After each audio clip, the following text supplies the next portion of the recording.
Chapter 5:12. Master Ghost. That sounds more like it. Lin Jiej casually tossed his phone onto the bed, ignoring the endless stream of messages from Liang Jusi. Ignoring the ding-dong ringing of his phone, he leaped off the bed and headed to the bathroom. 20 minutes later, Lin Jiej walked out of the bathroom and made his way to the changing room.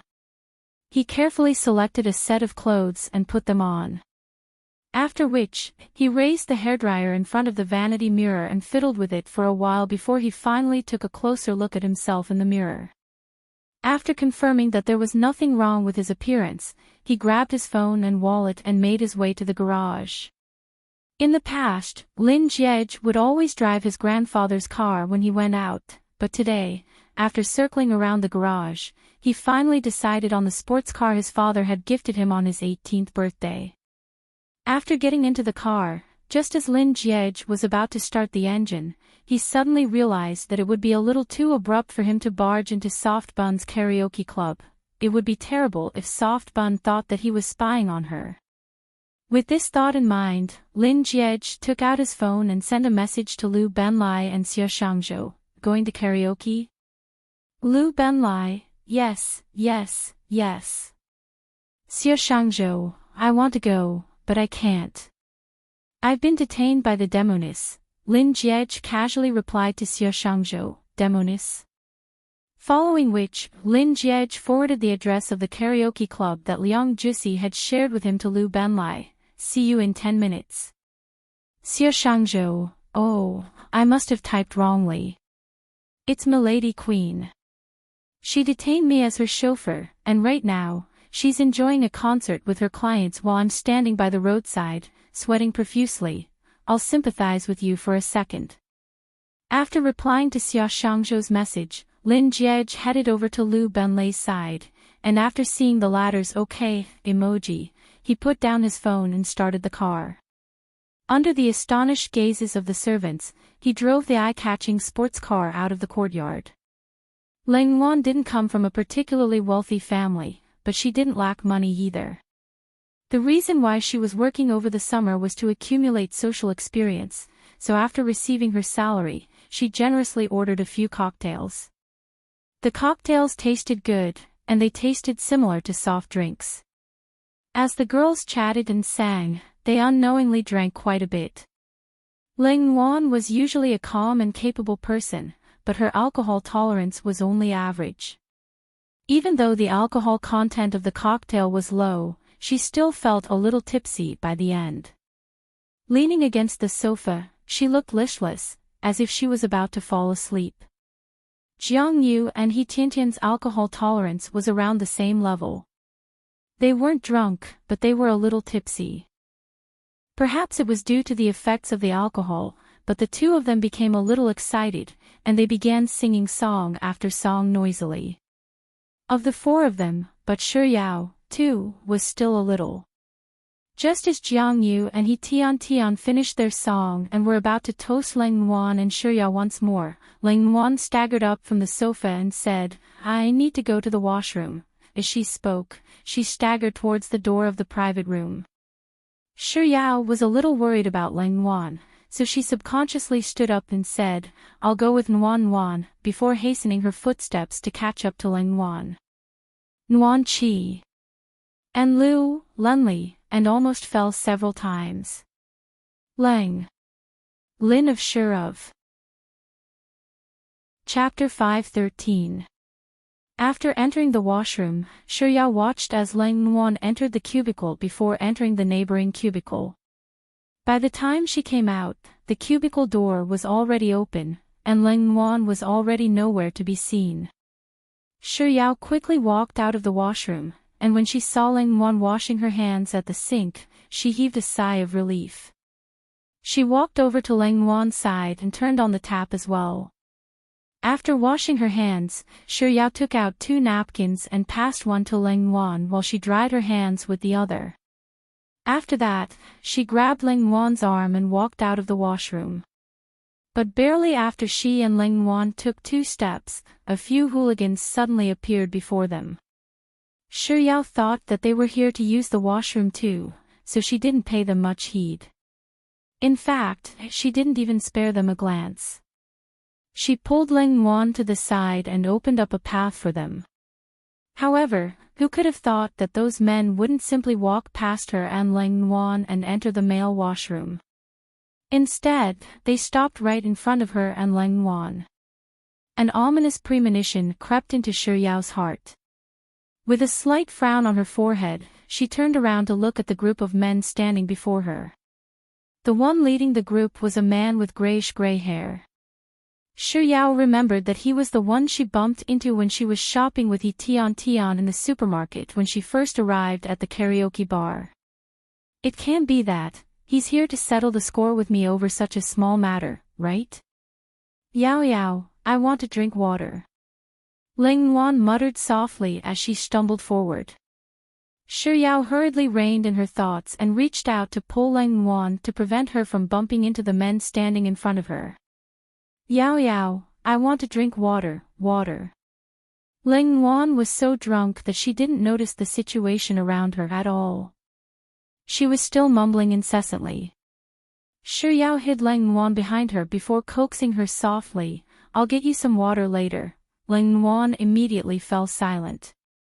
She leaned weakly against Shi Yao, not saying a word or moving around anymore. Only then did Shi Yao turn to look at the men in front of her. As they were blocking her and Ling Wan's way out, she could only ask, can you please move aside? The boys showed no signs of moving away. A deep frown formed on Shi Yao's forehead. She was just about to continue speaking when the gray-haired male student spoke up with an extremely vile tone, you're the one who bullied my big sis Moo. Big sister Moo. I don't know what you're talking about, but can I trouble you to move aside? My friend isn't feeling too well. Shi Yao was a little confused as to who he was referring to. Whether your friend is comfortable or not has nothing to do with me. All I know is that you bullied my friend. Do you know that bullying my friend is no different from bullying me? The gray-haired man interrupted Shi Yao's words with a ferocious look on his face. Did he get the wrong person? Not to mention bullying others, she rarely even quarreled with others. Shi Yao pursed her lips and said, I really have no idea what you're talking about. I think you might have mistaken me for someone else. Chapter 5:14.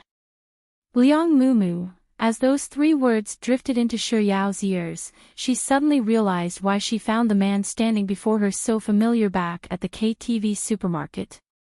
Back then, after the sports meet, she had met him at the bar with Liang Mumu.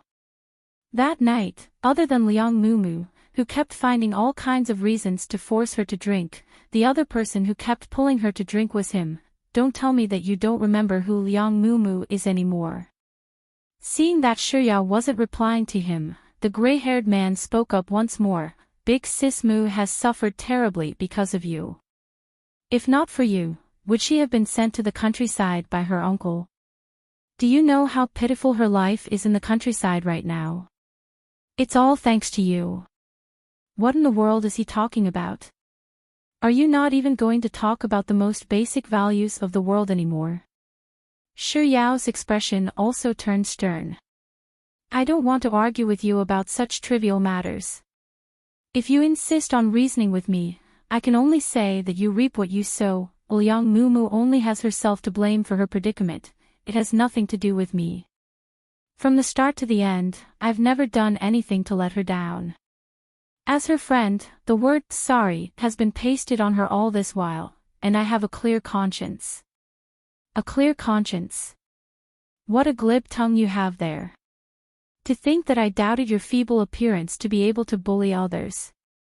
But now, I finally understand why Big Sis Moo is in such a pitiful state. The gray-haired man's words grew more and more vicious as he spoke. To tell you the truth, I'm here today to seek justice for Big Sis Moo. Justice?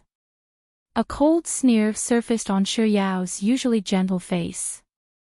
If you really want to seek justice, what you need to do now is to buy a high-speed train ticket and head to the countryside to look for Liang Mumu.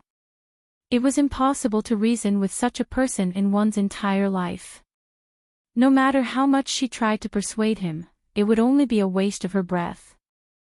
After coldly finishing what she wanted to say, Shirya pulled Lang Nuan along with her, not willing to linger for a moment longer, and she prepared to leave forcefully. You want to leave? The gray-haired man was extremely displeased by Shiryao's retort. Seeing that Shiryao was intending to leave just like that, he subconsciously reached out to grab her wrist and flung her against the wall.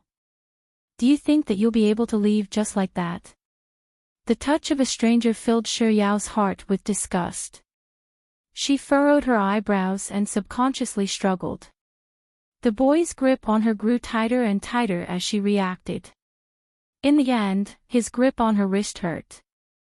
Since Shiryao had to protect Lang Nuan with one hand, she instinctively raised her leg to kick the man.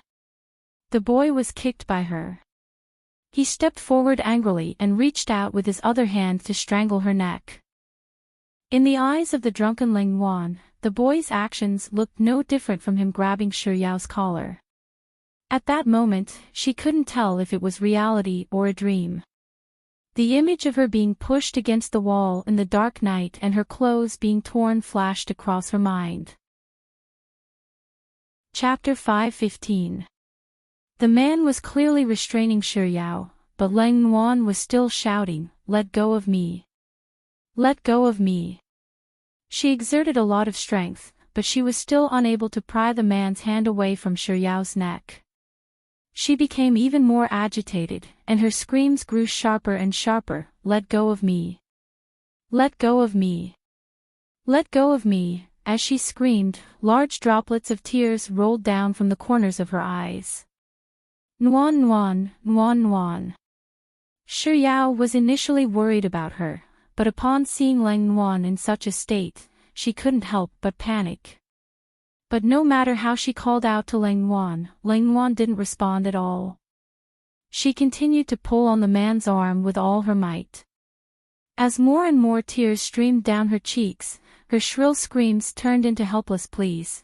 "Please let go of me, let go of me. I beg you. I beg you. Let go of me." In the end, all that was left in Lang Nuan's mouth were her sobs. As she cried and cried, she suddenly let out a heart-wrenching scream. This made Shiryao even more worried, and she struggled even harder. Nuan Nuan, Nuan Nuan. It was hard to tell whether Lang Nuan had heard her or not, but as she screamed, she suddenly came to a halt. She stared fixedly at the arm that was strangling Shiryao's neck, and as if in a frenzy, she opened her mouth and bit down on it. She bit down with all her might, reminiscent of a lunatic, causing the gray-haired male student to tremble in pain. He subconsciously let go of Shiryao's neck and sent a tight slap across Lang Nuan's face. "You stinking whore, how dare you bite me!" Lang Nuan fell to the ground. She was already weak from drinking, so she couldn't even stand up anymore. Yet, the gray-haired man didn't have the slightest intention of letting her go. Clutching his throbbing arm, he raised his leg and kicked Lang Nuan. Upon seeing this scene, Shiryao, who had just broken free from her restraints, immediately rushed forward to stop the man. The gray-haired man was thoroughly irritated by the two girls, and he bellowed at the people around him, "What are you all standing around for? Can't you see me? Hurry up and help me. Take this bully big sister move to the men's washroom. I'll deal with her later. As for this one, she dared to bite me." As soon as he said those words, the others who had been shocked by Lang Nuan's abrupt reaction came to their senses one after another. In the next second, they rushed up to Shiryao, grabbed her arm, and dragged her into the men's washroom. In the instant that the door to the washroom closed, Shiryao saw the gray-haired male student bending down to grab Lang Nuan's chin before raising his hand to slap her face. At the same time, he was still cursing furiously, "You *tch, you dare to bite me?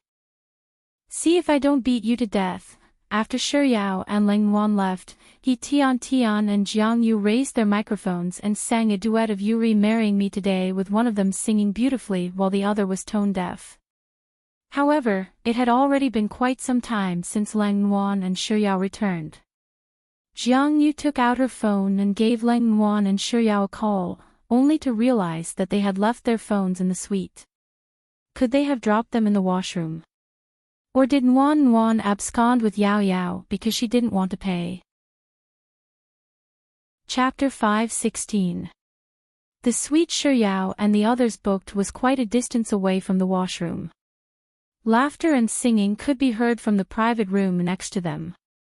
Jiang Yu walked a long distance and only heard a woman scream when she was about to reach the door of the restroom. It was so shrill that she jumped in fright. Instinctively, she froze on the spot, and it was only then that she realized that the voice was very familiar. As this thought flashed across Jiang Yu's mind, she heard Shuyao's voice amid the scream, "Nuan Nuan, Nuan Nuan." Jiang Yu frowned, but it didn't take long for her to realize that the scream was from Lang Nuan. "Nuan Nuan. What's wrong?" Jiang Yu subconsciously hastened her footsteps and rushed to the entrance of the washroom. There, she realized that Shuyao and Lang Nuan weren't the only ones there. There were a few other guys she didn't recognize. Judging from their attire, they looked very different from the guys in her school. They looked like the scum of the underworld. Of the 4 girls in their dormitory, Lang Nuan was calm, Shuyao was a glutton, Tian was carefree, and as for Jiang Yu, everyone said that she was stupid. Jiang Yu admitted that she wasn't a smart person, and she was a straightforward person. Even when she got into G University, she had to study through the night and revise for an entire year before she barely managed to meet the minimum score. However, Jiang Yu felt that she was not an idiot that night. She had to admit that her first thought upon seeing that scene was to charge forward. However, in the instant she raised her leg, she lowered her head to look at herself and retracted her leg. In order to avoid being noticed by the guys, she quietly backed away as if she had never been there. It was only when those guys disappeared from her sight that she turned around and ran back to the suite. When Jiang Yu pushed open the door, she saw Tian munching on a duck neck with disposable gloves. Seeing Jiang Yu barging in, Tian chuckled, "What's wrong?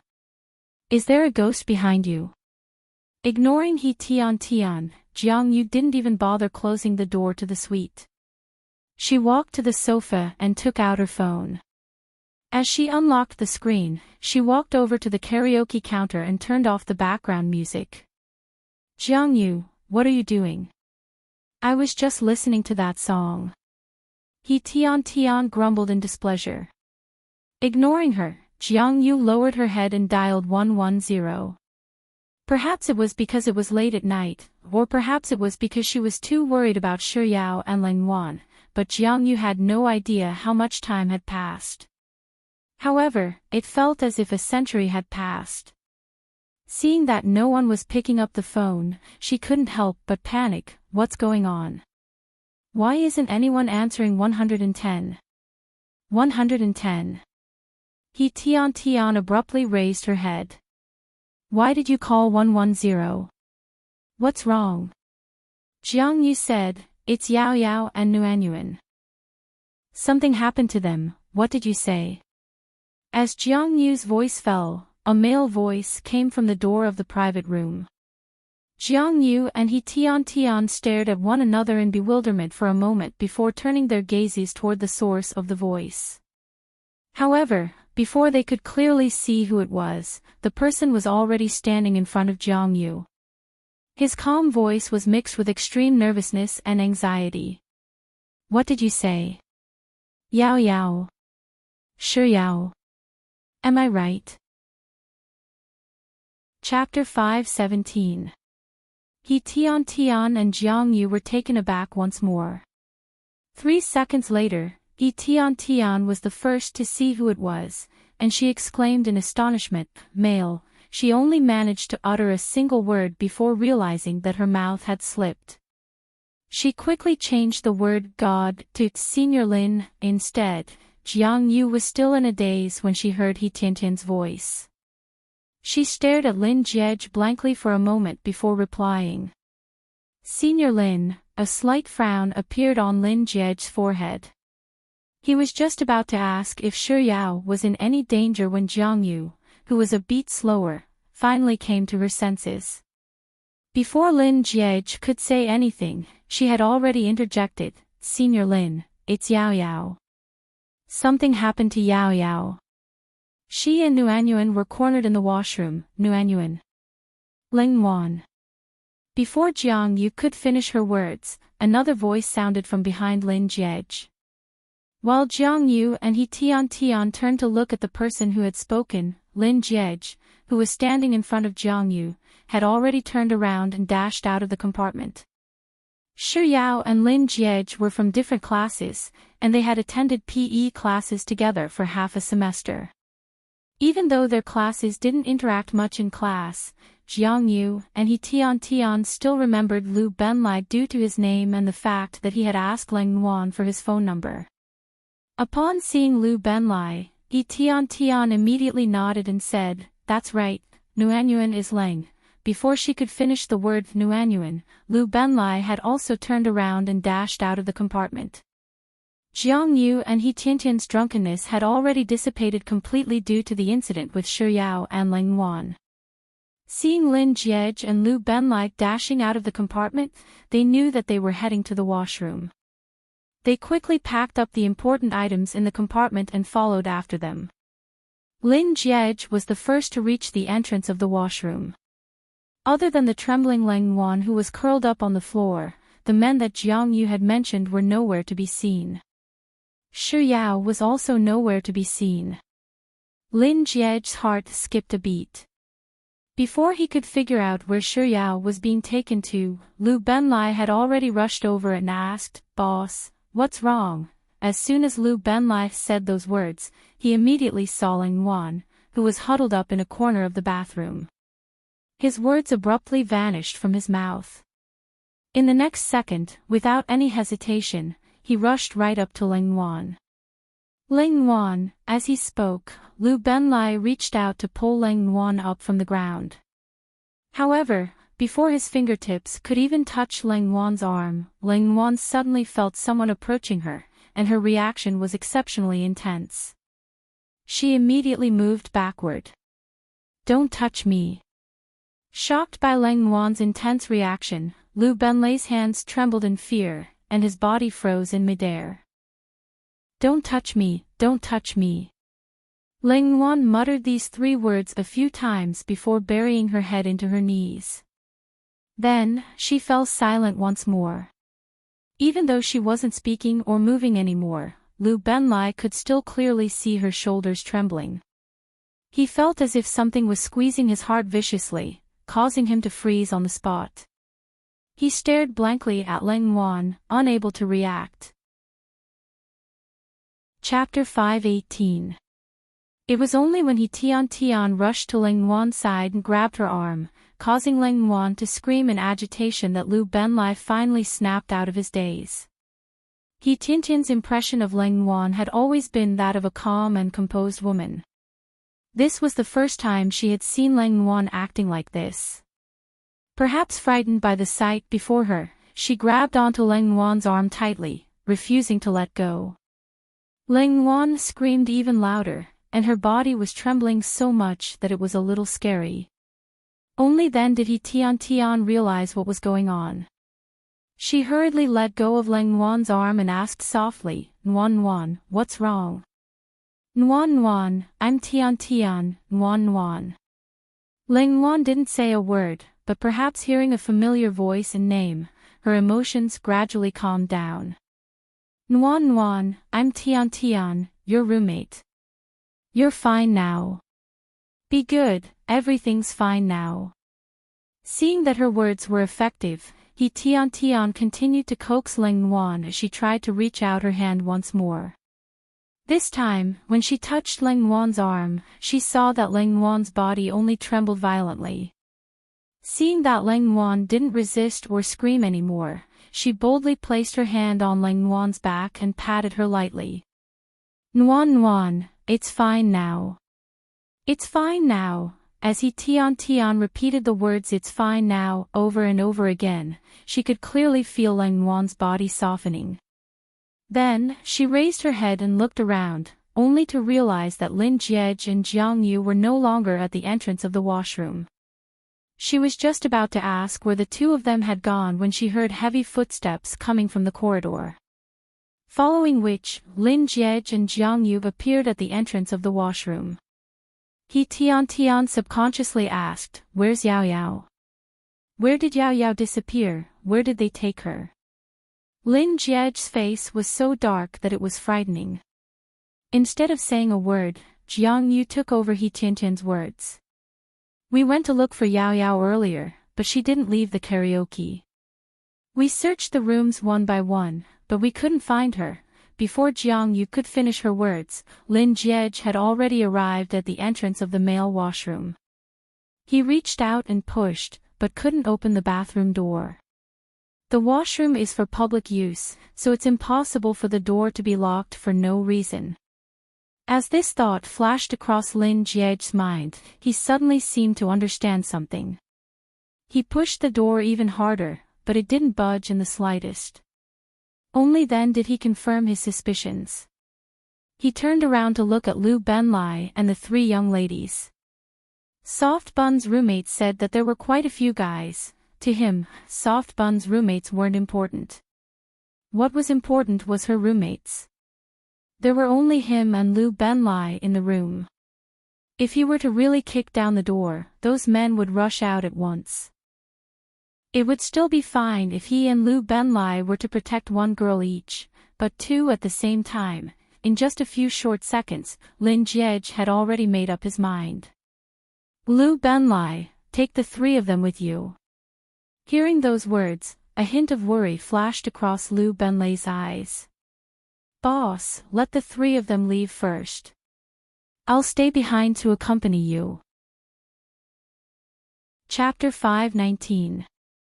Lin Jiej's tone wasn't too harsh when he said those words, but there was a hint of arrogance in his eyes. Liu Benlai had known Lin Jiej for 3 years, so he understood him very well. As such, he knew that this arrangement was the best one for them. He didn't argue any further and directly compromised. "All right then, boss. I'll take them away first. You be careful."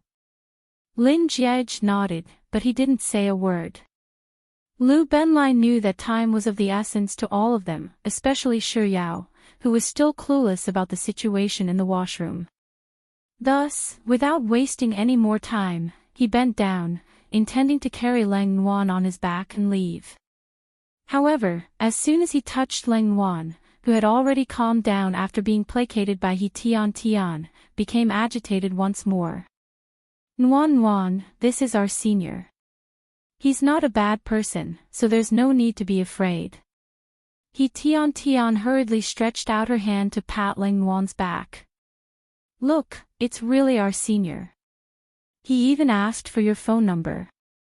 He's not a bad person." Hearing Tian's patient words, Lang Wan slowly raised her head to look at Liu Benlai, who was squatting before her. This was the first time she had raised her head since everyone had arrived. Only then did Liu Benlai take a closer look. Her face was incredibly swollen, and there was even a cut at the corner of her lips. Blood was flowing down from it. "The heck?" Liu Benlai couldn't help but blurt out a string of profanities. Lang Wan, who was looking at him, trembled in fear upon hearing his ferocious tone. She quickly leaned into Tian's embrace. Seeing Lang Wan's reaction, Liu Benlai hurriedly suppressed the rage in his heart and put on his usual carefree smile. "Look, it's really our senior." Tian's teasing voice sounded once more, and Liu Benlai turned to Lang Wan with a radiant smile. The wariness in Lang Wan's eyes slowly began to loosen. Only then did Liu Benlai slowly extend his hand toward her. Just as his hand was about to touch hers, he saw that she didn't resist, so he held her hand with relief. Then he turned around and carried her on his back. After carrying Lang Wan on his back, Liu Benlai turned to Lin Jiej and said, "Boss, I'll be taking them away first." As he spoke, Lu Benlai carried Lang Wan on his back and headed down the stairs. He Tian and Jiang Yu each left a "Senior Lin, be careful," before following Lu Benlai. "Boss, you should be careful on your own. As soon as I leave this place, I'll call the police for you," Lu Benlai said as he walked away. Lin Jiej was just about to kick down the door when he heard those words. He frowned and said, "I'll call the police later." "Ha!" Lu Benlai, who had already reached the staircase, suddenly halted his footsteps and looked at Lin Jiej in bewilderment. Of Lint, Lu stopped and turned to look. Lin Jiej of Lint. His Lin Benlai in, of Jiaf and Inshan. Lin benevolently, he said, he was Lin, he said. And he, of Lin, and he had Fong of Lin. Soft Lin, said saying, Lin, Long, Lin, Benli, Lin, Ben Mind of Luf. Chapter 520.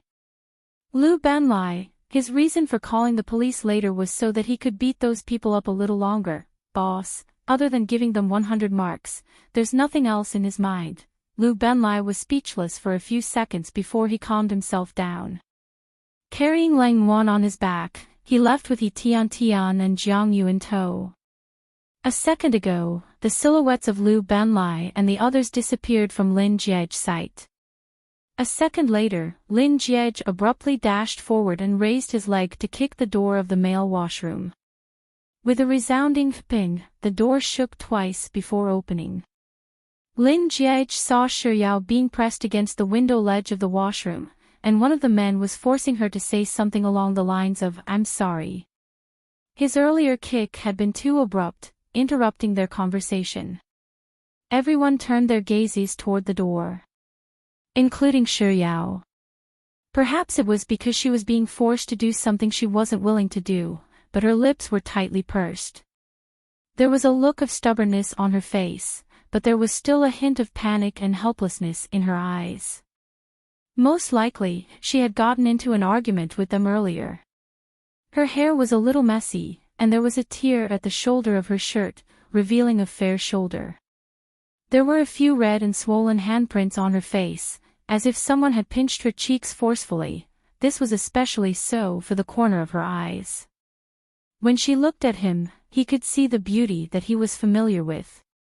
There wasn't the slightest bit of moisture or mist in her eyes, but after staring at him for a few seconds, her eyes suddenly reddened, as if she had suffered a huge grievance.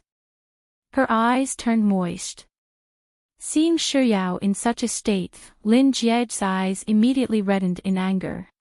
He felt as if someone had lit a fire in his chest, and the burning sensation in his mouth made him feel as if he was choking on thick smoke. He stared at the scene in front of him without blinking. He lifted his foot and approached step by step. Perhaps it was because his aura was too powerful, or perhaps it was because those men were still in a daze from his sudden appearance, but they stared at him blankly for a long while. It was only when he was right in front of them that one of them bellowed viciously, "Who are you?" Then, other people also spoke up. "Yeah, who are you? This has nothing to do with you. Get lost." Before he could finish his sentence, the voice in his mouth turned into a blood-curdling scream. Then, his sturdy body lay on the ground. Before anyone could process what had just happened, Shuyao, who had been surrounded by them, was suddenly pulled behind Lin Jiej. Following which, the door to the cubicle beside her was forcefully pulled open. Shuyao felt a force pulling her forward, and in the next moment, she was stuffed into the cubicle by Lin Jiej. Before Shuyao could regain her balance, the door to the cubicle behind her had already been slammed shut. Following which, with a resounding "Quang Lang," she heard a commotion coming from outside. F***CK, how dare you hit my brother? Mother***Ker, how dare you snatch someone from my hands? I don't care who he is, beat him up, beat him to death. Amidst the curses of the male students, Shuyao heard Lin Jiej's voice. It was a voice she was familiar with, but it was foreign to her. It was frighteningly cold, and he spoke in a tone that was foreign to her. Didn't you want to know who I am? I'm the one who's going to beat you up. Chapter 521. It was only after hearing Lin Jie's words that Shuyao finally realized what was going on at this very moment. When she was dragged into the male washroom, she saw the gray-haired male student hitting Leng Yuan. She tried to struggle free from them to protect Leng Yuan, but the strength of the male students was stronger than her. No matter how hard she tried, she was still dragged to the innermost part of the male washroom. It didn't take long for the grayish-haired man to kick open the door to the washroom and walk in cursing. Shuyao felt a little more at ease upon seeing him. It had only been 2 to 3 minutes since she left Leng Yuan, so Leng Yuan should be fine. However, this relaxation only lasted for a short 10 seconds. When the gray-haired man locked the door to the washroom, Shuyao's heart began to race once more. Perhaps the grayish-haired man was really angered by the cold, but he rubbed his arm that had been bitten by Liang Mumu while cursing profanities as he walked up to Shuyao. Then, he had someone pick up his phone to record her and force her to apologize to Liang Mumu. There was a saying that went like this: "A wise man submits to circumstances." But in Shuyao's world, only a wise man who recognized his food was a wise man. She wasn't in the wrong. She had once treated Liang Mumu as her best friend, and she trusted her so much.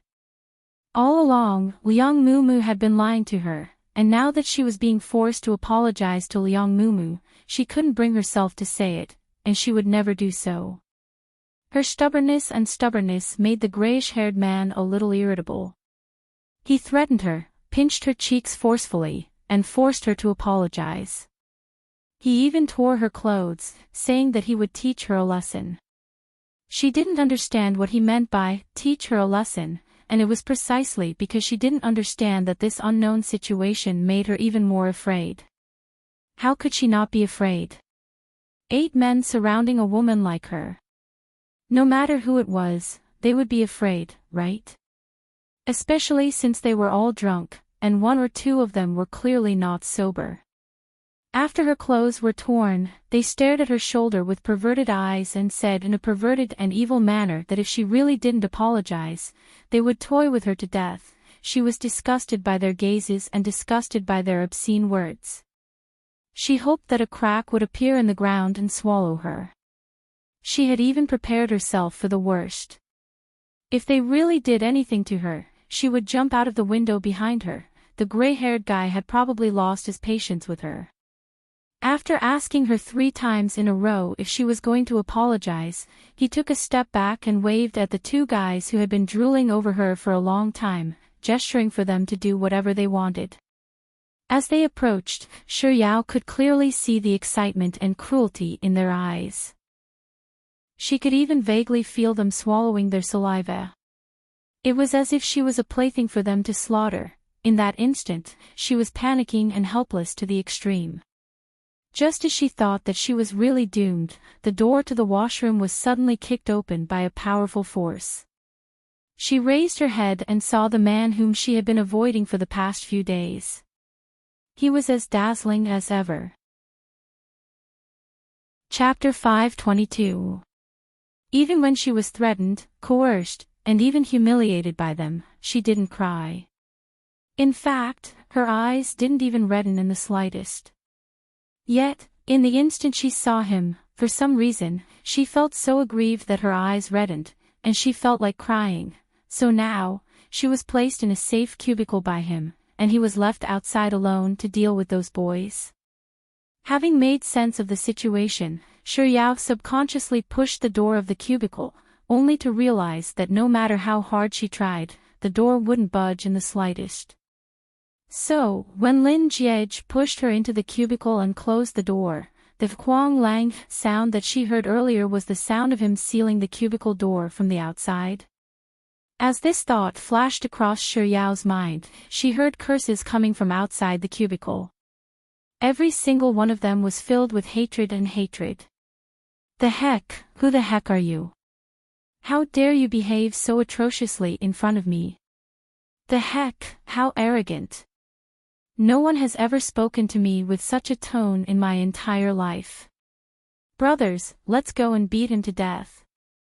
Right after those vicious words, Shi Yao heard a loud bang, as if someone had been knocked to the ground, and the sound of bones striking the ground echoed. Shi Yao's heart leaped to her throat. She couldn't see the situation outside clearly, so she had no idea who had been beaten up. Worried about Lin Jiej, she instinctively reached out to push the door open once more, but no matter how hard she tried, the door didn't show any signs of opening. The commotion outside grew even louder. Pang, pa, quang lang, dong. Every sound was so jarring that Shi Yao couldn't help but start banging on the door furiously. Lin Jiej. While banging on the door, Shi Yao suddenly recalled a similar scene a few days ago.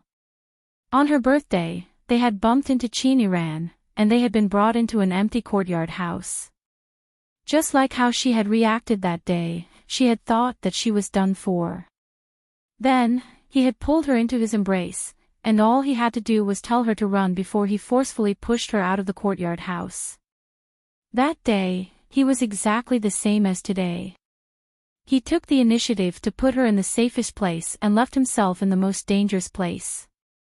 Shi Yao had no idea what was going on with her, but at this moment, her heart was pounding so hard that she couldn't even muster the strength she was exerting to knock on the door or speak.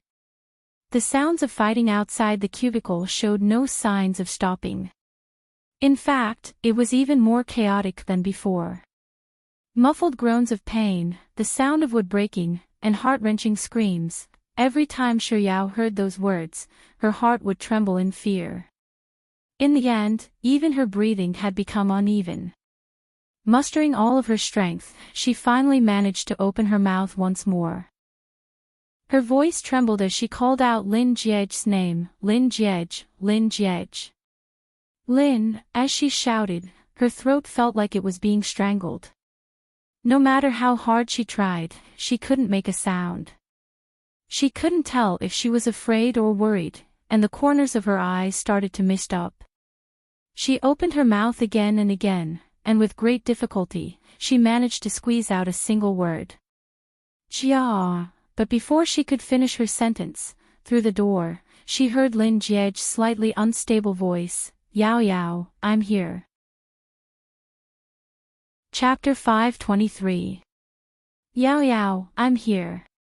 I'm here. It was such a simple sentence, but it caused Shi Yao's eyes to redden once more. The ping pang dong dong sounds outside the door were still echoing, interspersed with cries of agony and pleas for mercy. Hearing Lin Jiej's reply, Shi Yao stood in a daze in the cubicle, unable to move for a long time. She had no idea how long she stood there in a daze for, but the commotion outside finally subsided. Amidst the moaning and moaning, Shi Yao heard footsteps approaching the cubicle she was in. Then, with a kacha sound, the cubicle door shook twice before it was pulled open. Shi Yao raised her head, and Lin Jiej, who was standing at the entrance of the cubicle, came into her line of sight. Just like when he had kicked open the toilet door earlier, he was still as dazzling and eye-catching as ever. However, his clothes were a little disheveled at this moment, and the expression on his face was so dark that it seemed as if it would drip water at any moment. However, what caught Shi Yao's attention very quickly was a smear of red on his white t-shirt. It was exceptionally glaring. It only took a short instant for Shi Yao to realize that it was a blood stain. Without any hesitation, she rushed up to Lin Jiej and reached out to touch the smear of red on his chest. Are you injured? Does it hurt a lot? Her sudden touch caused Lin Jiej's body to tense up, and his breathing halted for a moment. Seeing that her hand was still caressing his body, he quickly raised his hand and grabbed her fingertips. I'm not. Before he could finish his words, his gaze had already caught sight of the red ring around her wrist. A deep frown appeared on his forehead, and a sharp glint flashed across his eyes. Not only did they tear her clothes, force her to apologize, and pinch her face until it turned red, they even injured her wrist. As these thoughts flashed across Lin Jie's mind, he swiftly scanned Yao's body with a sharp gaze, and he noticed that there were obvious red and swollen marks on her fair neck as well. So, they had strangled her too. Lin Jie was so furious that his chest heaved up and down.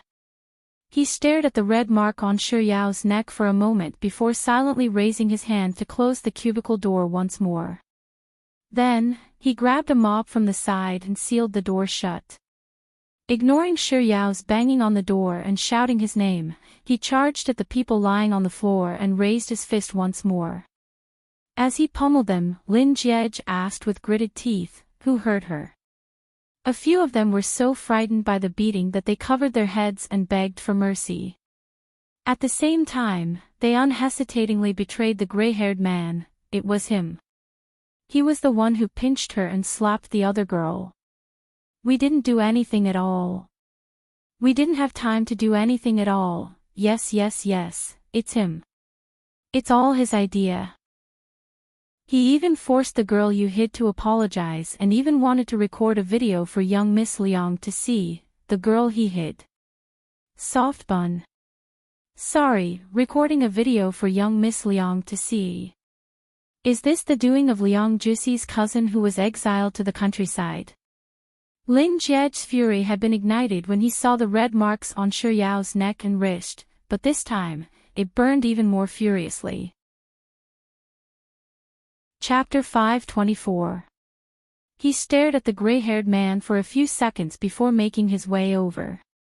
Perhaps it was due to Lin Jie's overwhelming aura, but the gray-haired man couldn't help but feel a little frightened. Even though he couldn't even stand up from the beating, he still tried his best to crawl backward. But in the end, he still ended up in Lin Jie's hands. The gray-haired male student had already lost the strength to retaliate, but Lin Jie still grabbed him by the collar and dragged him up before unleashing a flurry of punches and kicks on him. Unlike the other men, Lin Jie didn't use any vulgarities or threats. He only spoke with his fists, and the gray-haired man's cries grew more and more pitiful. But even so, Lin Jie didn't seem to have the slightest intention of stopping. Regardless of whether his fists landed on the gray-haired man's vitals or his head, he continued pummeling him relentlessly until the gray-haired man begged for mercy with tears streaming down his face. Only then did Lin Jie stop. Grabbing the gray-haired man's arm, he forcefully dragged him all the way to Yao's cubicle. Pointing to the door, he finally spoke up. This time, he was no longer as cold and silent as before. "Apologize to me." The gray-haired man collapsed to the ground, not saying a word. As if his patience had run out, Lin Jie raised his leg and kicked the gray-haired man's body once more. Amidst the gray-haired man's screams of agony, Lin Jie spoke once more with a tone that was much harsher and more impatient than before. "Apologize to me. Say that you're sorry." Right after saying those words, Lin Jie raised his leg once more. Fearing that Lin Jie would continue pummeling him, the gray-haired man clutched his head and wailed, I apologize. I'm sorry, say it to the door." Yes. The gray-haired man hurriedly turned to look at the cubicle Yao was in, but before he could speak, Lin Jie suddenly thought of something and said, "Wait a moment." Following which, he turned to the men beside him and pointed at one of them, "You, get over here." The man was already frightened by Lin Jie's pummeling. Without any hesitation, he scrambled over to Lin Jie's side. Lin Jie bent down and fished out the gray-haired man's phone from his pocket. "Unlock it." As if a robot under Lin Jie's control, the grayish-haired man hurriedly placed his finger on the card. After unlocking the camera, Lin Jie tapped on the camera and passed it over to the male student he had called over earlier. "Take a picture of him." As he spoke, Lin Jie shot a glance at the gray-haired man and said, "Apologize to me now. I'm telling the two of you, behave yourselves. If I'm not satisfied with the recording, I'll beat you up again." Yes.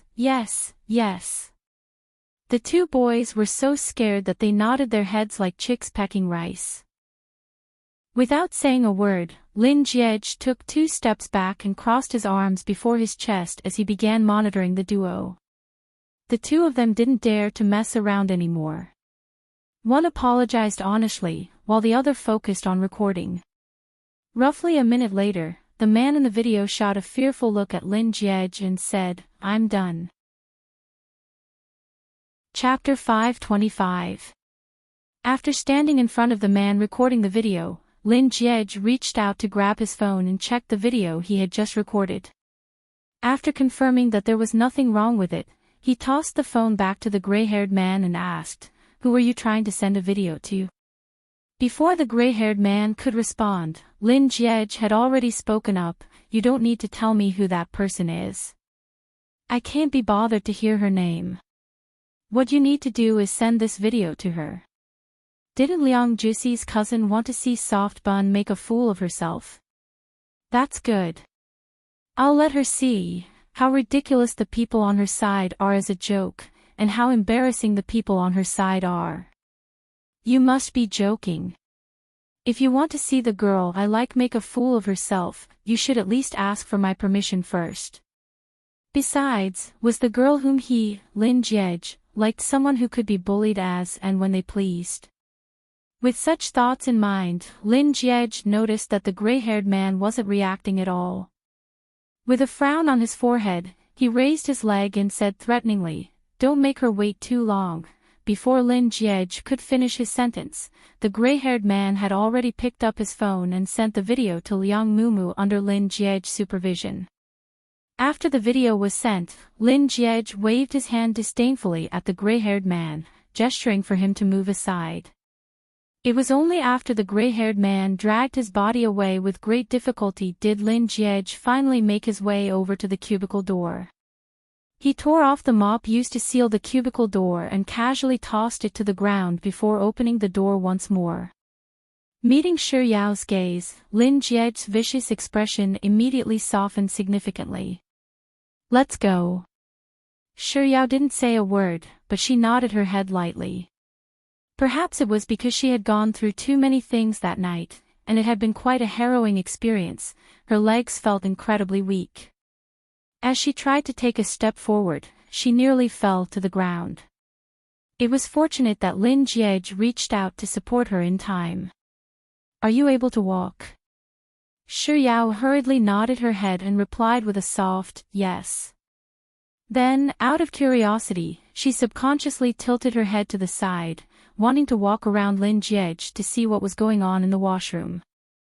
The men were lying on the ground, clutching their stomachs, their noses, and their bodies were curled up. Every single one of them was groaning in pain. There were several bloodstains on the ground, and there were even wooden sticks that had been broken in half. Their faces were even worse, bleeding from their noses and swollen cheeks. But before Shi Yao could see what was going on, a warm palm suddenly appeared in front of her eyes, blocking her view.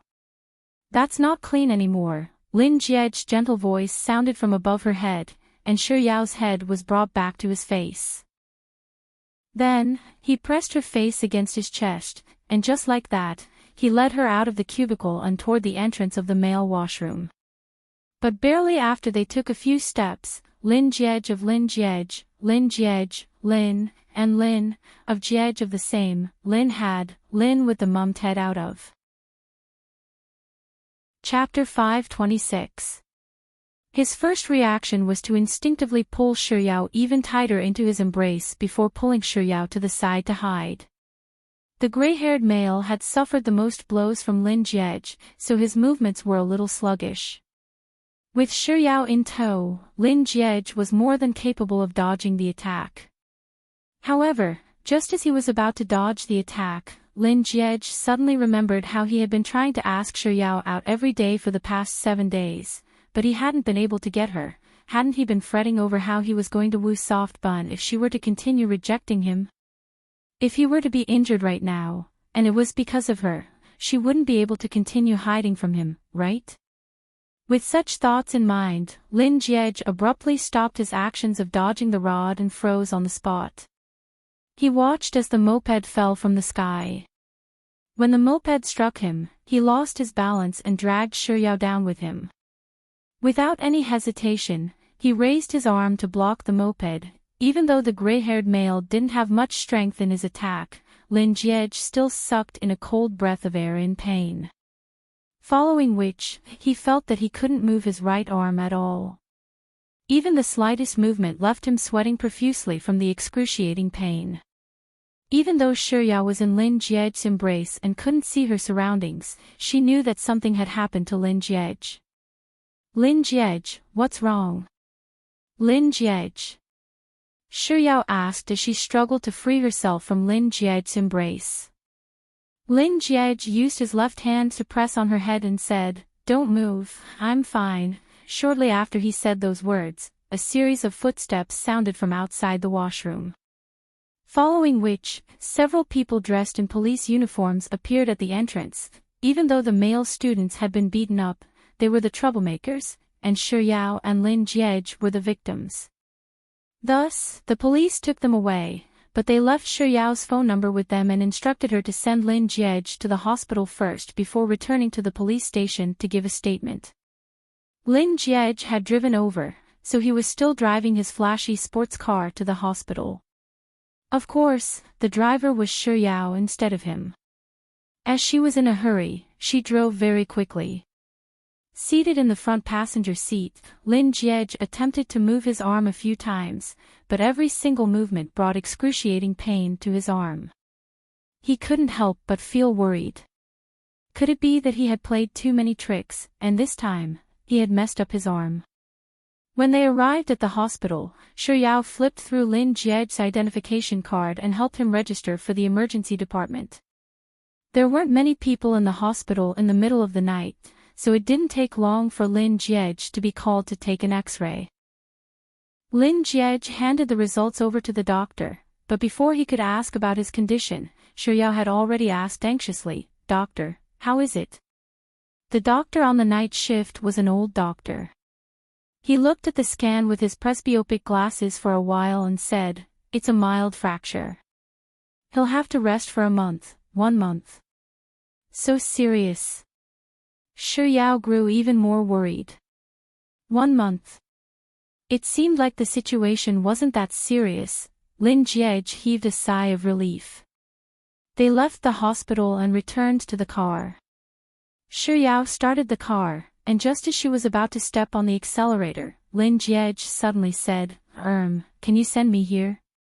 As he spoke, Lin Jiej tapped on the address saved on the car's GPS. "I can't go home." Chapter 527.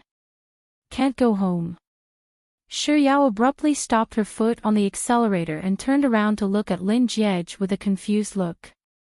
Noticing Luo Ruoxin's gaze, Lin Jiej explained, "As soon as I return home, everyone in my family will know about my injury. My parents are overseas at the moment, and they have a very important business deal to discuss." He wasn't sure whether those two had important collaboration discussions or not, but earlier this afternoon, he had seen his father's photos of the beautiful seaside scenery and delicacies in the family chat group. "When they learn that something happened to me, they'll surely rush back overnight. If they do that, the collaboration will surely fall through, and it'll be too much for them. My dad's back isn't very good, and he even told me 2 days ago that it's so painful that he can't sleep at night." Speaking up to this point, Lin Jiej lowered his gaze slightly, putting on a look that suggested that he was thinking on behalf of his parents. "Besides, my injury isn't that serious, so there's no need for them to worry about me. It'll be tiring for them to rush back and forth." So, this was what he meant when he said that he couldn't go home. Shuyao pondered for a moment, and she felt that Lin Jiej's words made sense. If her injury wasn't that serious, and her parents weren't feeling well, she wouldn't want to torment them like that either. But if he couldn't go home, where would he stay? He couldn't possibly be staying in a hotel, could he? With this thought in mind, Shuyao asked, "Where will you stay then?" Lin Jiej replied with an "Oh." Raising his left hand, he tapped on the address on the car's GPS and said, "I stay here," after which, he paused for a moment before adding, This is my home, so I won't be staying there most of the time. However, I can still go there to recuperate for the time being. After hearing Lin Jie's words, Shuyao noticed that the address Lin Jie had tapped on was a high-class residential area. It was located in the heart of the city, and every inch of land here was worth its weight in gold. Back then, due to the ridiculously high price tag, it had caused a huge uproar on the internet for a period of time.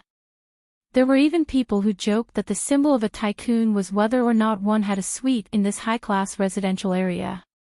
In recent years, property prices in Beijing had been rising rapidly, but Lin Jie still had a house there, and it was his home. Following the GPS, Shuyao steered the car forward. Out of pure curiosity, she asked casually, "Grandpa Lin bought this house for you?" Why would Soft Bun suddenly ask such a question? As curious as Lin Jie was, he still answered her question honestly, "No. No." Seeing that there was a red light ahead, Shuyao slowly stepped on the brakes and asked, "Did Uncle Lin and Aunt Lin buy that for you?" Lin Jie couldn't help but take a few more glances at Shuyao before replying, "Not really." I still didn't get it right. Could it be that Sis Jai bought it for him? While Shuyao was deep in thought, she blurted out the words that had been bothering her for a long time, "I get it now. Sis Jai bought it for you, right? I've always known that Sis Jai is a good money maker, but I didn't expect her to be so good at it. The houses there are really expensive." Hearing those words, Lin Jie finally understood what Shuyao was thinking. So, the reason she kept asking him who bought the house for him was because it was too expensive. However, after thinking about it, why didn't she think of him? Chapter 528. Lin Jie glanced at Shuyao, who was driving, and replied, "I bought that house myself. I didn't spend a single cent of my family's money." Hearing Lin Jie's words, Shuyao turned to look at him in disbelief. Then, with a doubtful tone, she asked, "Are you serious? Are you serious? Can anyone tell me just how unbearable I am in Soft Bun's heart?" Back then, when he sent her a message when she was being scolded on the forum, she thought that he was her grandfather. Later on, she even said that he could fall in love with anyone but her, saying that it was impossible for him to fall in love with her. Not too long ago, when he shared a room with her in Shenzhen, she even sent him a WeChat message saying that she liked his sister more than him. Lin Jie secretly mused for a moment before replying, "Of course it's true," after which, he paused for a moment before continuing. "If you don't believe me, I'll call the real estate agent right now and buy one for you." Saying so, Lin Jie really picked up his phone with his left hand and made a call. "Hello? Yes, I'm buying a house. Is there no more new houses in Courtyard 9? Following which, Lin Jie turned to Shuyao and asked, "There aren't any new houses left. I have a second-hand house that no one has lived in before. Is that okay?" Hearing Lin Jie's question, Shuyao abruptly stepped on the brakes. Due to inertia, both of their bodies leaned forward a little. But before they could stabilize themselves, Shuyao anxiously said, "It's just a casual question. It's not that I don't trust you." Ignoring Shuyao's words, Lin Jie continued speaking into the phone for a while before turning to Shuyao and asking, "How big do you want it? 150 square meters or 270 square meters? Lin Jie. Is there something wrong with him? Just to prove that he's not lying, he's going to give someone a house. Do all rich people play such a big game? I want to buy the house, but it's not under my name. Do you want the information of the person under whose name the house is registered?" "Alright, the name is Shuyao, and the time is Shuyao." Seeing that Lin Jie was already reporting the news into the phone, Shuyao hurriedly reached out to snatch the phone from Lin Jie's grasp. After apologizing a few times, she finally added, "We're not buying a house, we're really not buying a house." After which, she hurriedly hung up the phone. After stopping Lin Jiej, Shi Yao raised her hand and patted her heart, which had been frightened by Lin Jiej, before returning his phone back to him. Just as Lin Jiej reached out to take the phone, Shi Yao was worried that he would call the real estate agent once more, so she quickly tightened her grip on the phone and asked, "You won't be buying another house, right?" Lin Jiej didn't say a word. He simply stared at her intently. Chapter 529. Lin Jiej took the phone and fell silent. Shi Yao also didn't say a word as she started the car once more. After driving for a certain distance, Lin Jiej turned his head to look out the window. As the night scenery flashed past Lin Jiej's eyes, his lips couldn't help but curl up into a smile. Just now, were Soft Bun's words praising him. But to be more like someone else's child than someone else's child. Why did those words sound so uncomfortable to him? He didn't want to be someone else's child, he only wanted to be her child. The car was silent, and the two of them didn't speak anymore. After driving for quite some distance, Lin Jiej suddenly thought of something, and he muttered, "In any case, what's mine is also yours. In any case, my house is also yours. If you don't want to buy it, so be it. We can always buy another location later." His voice was very soft, so Shi Yao, who was too focused on driving, didn't hear what he was saying. She only heard his voice, and she subconsciously replied with a Lin Jiej snapped out of his daze and glanced at Shi Yao before replying, "It's nothing." Shi Yao replied with an "oh" before falling silent. The car continued driving for another 300 to 400 meters before Lin Jiej caught sight of a 24-hour supermarket outside the car window. A glint flashed across his eyes, and he broke the silence in the car once more. "Let's stop by the roadside. My house has been vacant for a long time, and there are many things that I don't have. I'll have to make a trip to the supermarket." Shi Yao glanced out the window, and seeing that there was indeed a supermarket, she quickly stepped on the brakes and stopped by the roadside. As Lin Jiej's arm was injured, Shi Yao was in charge of pushing the trolley while he carried the items. Most of the items that Lin Jiej chose were daily necessities, but when he was carrying the toothbrush and towel, he took 2 of them. He's the only one here.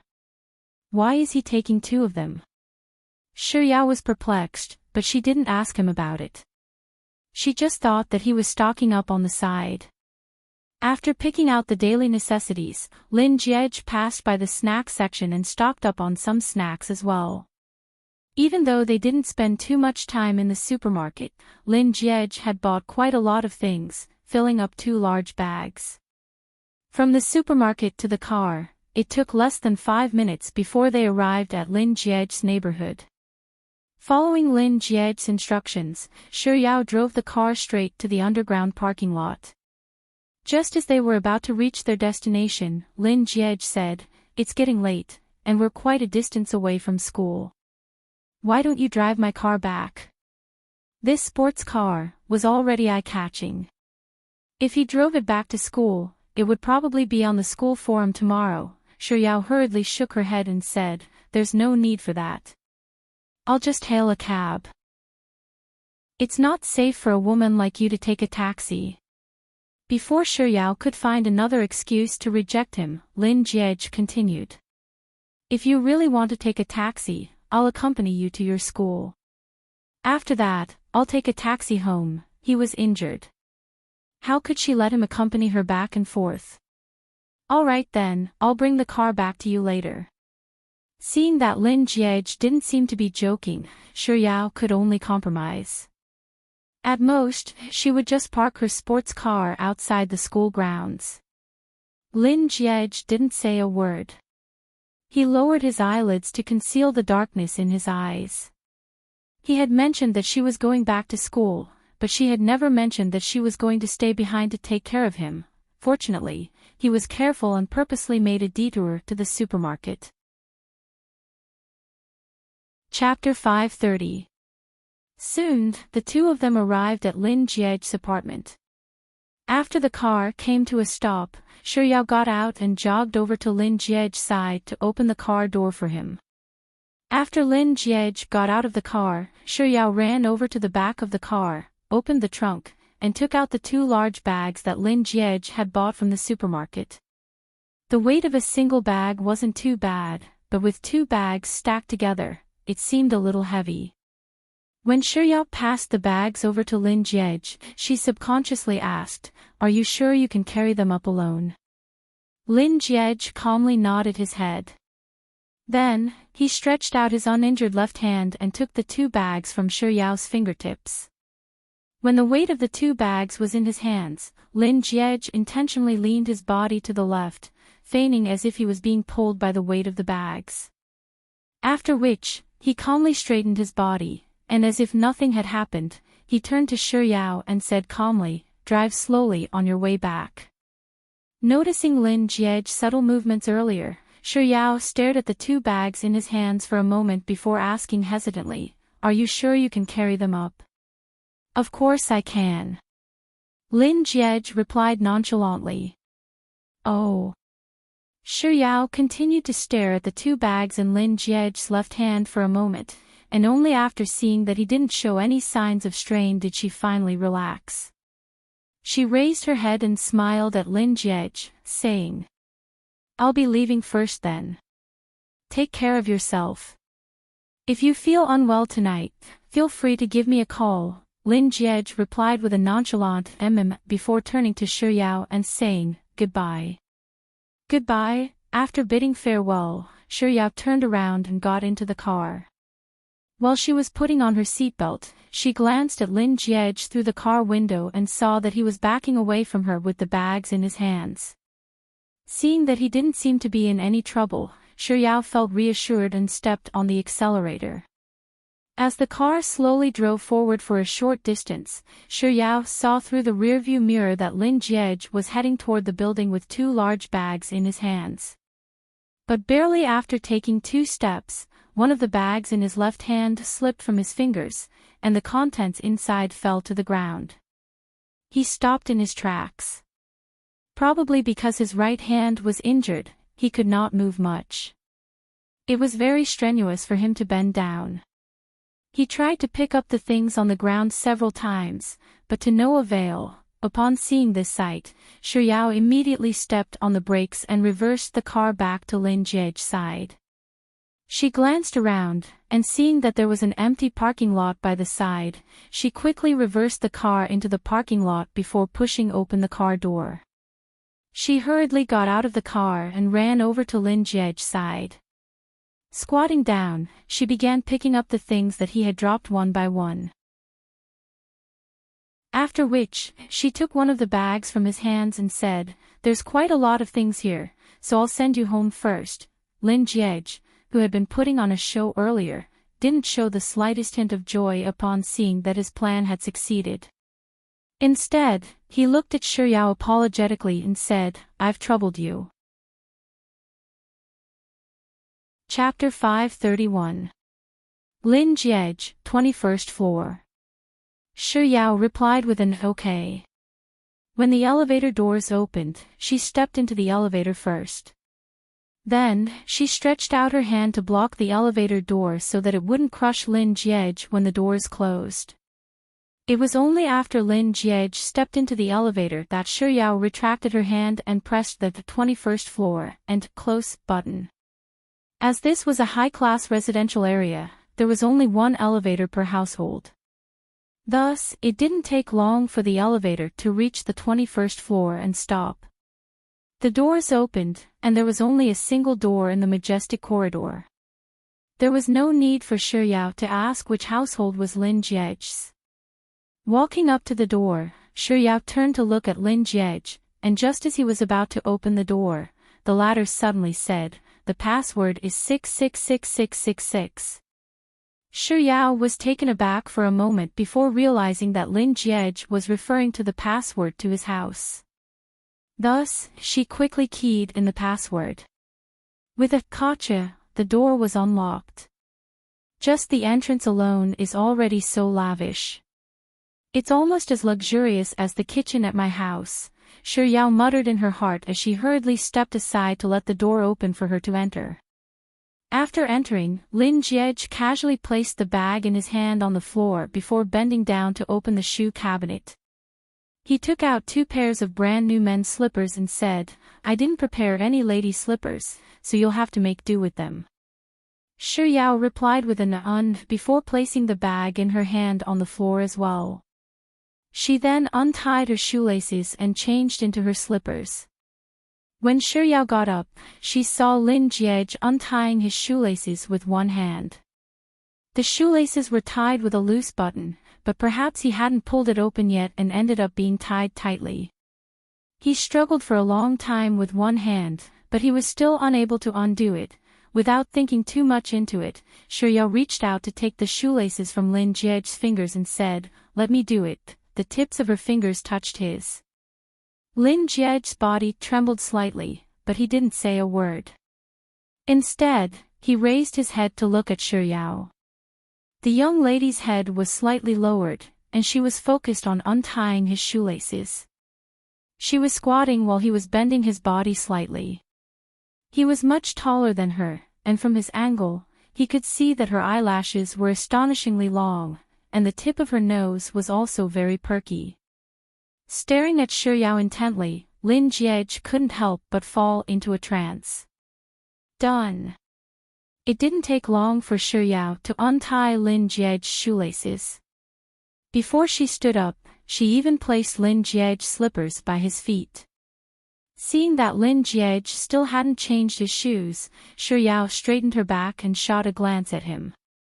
Before she could say a word, Lin Jiej had already reined in his thoughts. With a lowered head, he silently changed his shoes before bending down to pick up the bag on the floor and walked into the living room. Shi Yao grabbed the other bag and followed behind Lin Jiej. Due to Lin Jiej's limited mobility, Shi Yao made a simple categorization of the items in his bag. She placed the snacks in the cabinet in the living room, the fruits in the dining room, and the daily necessities in the bathroom in Lin Jiej's bedroom. Fearing that it would be troublesome for Lin Jiej to use it, Shi Yao even unpacked his toothbrush, toothpaste, and the like.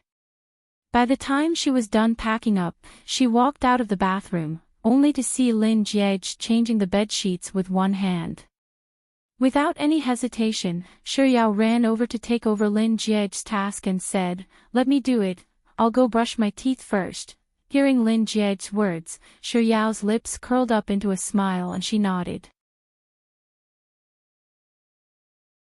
Chapter 532. Hearing the commotion, Shi Yao tossed aside the bed sheets and ran into the bathroom without any hesitation. "What's wrong?" As the words left her lips, Shi Yao saw the toothpaste on the floor and Lin Jiej biting on the toothbrush. It was such a hilarious and bizarre sight that Shi Yao had to stare at it for a few seconds before she realized what was going on.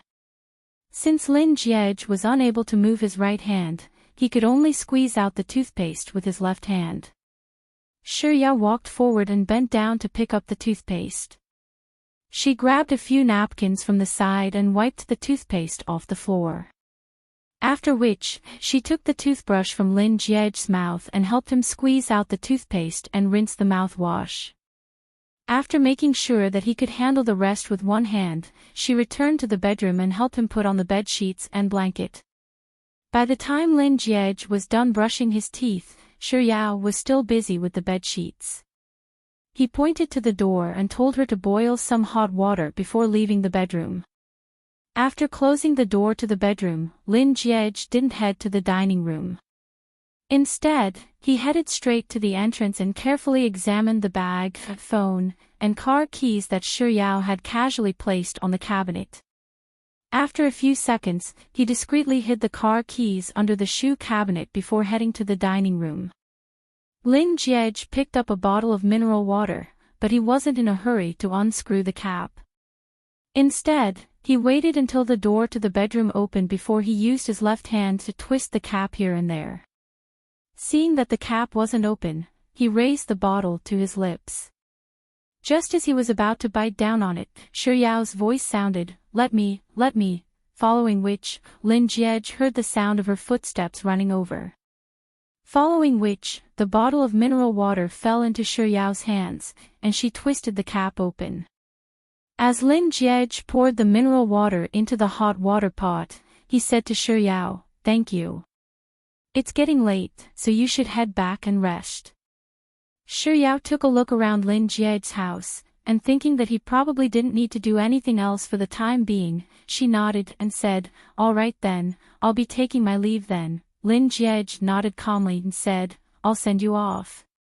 Walking up to the door, Lin Jiej passed Yao's bag and phone back to her.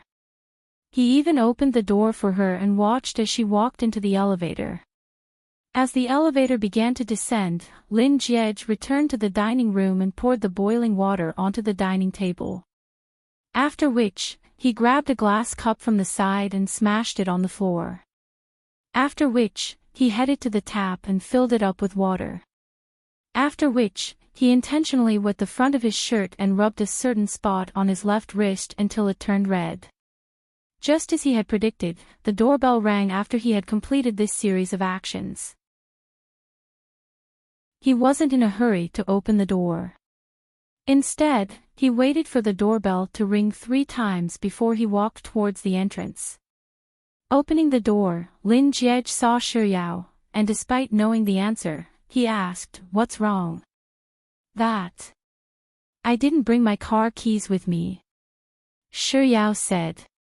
A second later, she saw the wet clothes on Lin Jiej's chest and the red stain on his wrist. A slight frown appeared on Yao's forehead. Before Lin Jiej could respond to her earlier question, she continued, "Why are your clothes wet? And your wrist, why is it red?" Chapter 533. He accidentally spilled some water when he was pouring it. Following Lin Jiej's words, Yao suddenly recalled that Lin Jiej was boiling water before she left. Could it be that the wet patch on his chest was accidentally spilled when he was pouring hot water? And the red patch on his wrist was scalded by the hot water? With such thoughts in mind, Yao's frown deepened. "Are you done pouring water?" "Not yet. I'll help you look for the key first," Lin Jiej said as he flipped through the items placed on the cabinet by the entrance. "I'll go pour some water for you first then. I'll look for the key later," Yao said as she headed for the dining room. "There's no need for that, I can do it myself. I found the key, you." Before Lin Jiej could finish his words, Yao had already reached the dining room's entrance. Then, looking at the scene in the dining room, she suddenly halted her footsteps. The kettle was still open, and the boiling water was still emitting steam. The shattered glasses were scattered all over the place, and the dining table was covered in water, so, her earlier conjectures were right. She had only been gone for a short 2 to 3 minutes, and in that short time, she and the dining room had been reduced to such a state. Seeing that Yao wasn't saying a word, Lin Jiej walked over to her with the key that he had hidden earlier and said, "I found the key." The young lady didn't take it, her gaze still fixed on the dining room. Lin Jiej pushed the key closer to Yao and said, "I dropped it on the floor." Yao's eyes flickered slightly as she came back to her senses. Her gaze fell from the dining room to Lin Jiej's palm, but instead of looking at the car key, she was looking at the red patch on his wrist. It wasn't a serious burn, but when Yao thought about how he could no longer move his right arm, her heart softened, and an indescribable sense of guilt and heartache welled up in her heart. If he hadn't appeared in time, who knew what would have happened to her and Nuanyuan? He was injured because of her, and it was also because of her that he beat those people up so badly. He was afraid that she would be frightened by the bloody scene, so he even covered his eyes. He didn't want his family to worry, so he stayed in his apartment alone. If she hadn't seen the bags he was carrying scattered all over the floor, she would have sent him upstairs and covered him with the bed sheets. And when he brushed his teeth, when he twisted the bottle cap, as Yao recalled the events that had transpired earlier, one scene after another flashed across her mind, and she couldn't help but blame herself. She had been careless and careless. He couldn't even move his right hand, yet she still wanted to send him home alone and return to school. Seeing that Shuyao was staring blankly at her wrist, Lin Jiej couldn't help but ask once more, Yao Yao? Hearing those words, Shuyao's eyelashes fluttered as she turned her gaze back to the dining hall. Following her gaze, Lin Jiej saw the shattered glass cup on the floor, and he said, "Ah, that. I'm used to using my right hand, but I suddenly couldn't move it, so I felt a little uncomfortable. I wasn't paying attention earlier and accidentally broke it." Shuyao pursed her lips, but she still didn't say a word. Instead, she turned to look at Lin Jiej's house, which was around 5 times bigger than theirs. Chapter 534. Extra bedroom. Why is she asking this? Could it be that she wants to stay here? With his meticulous planning, he finally managed to lure her into his house.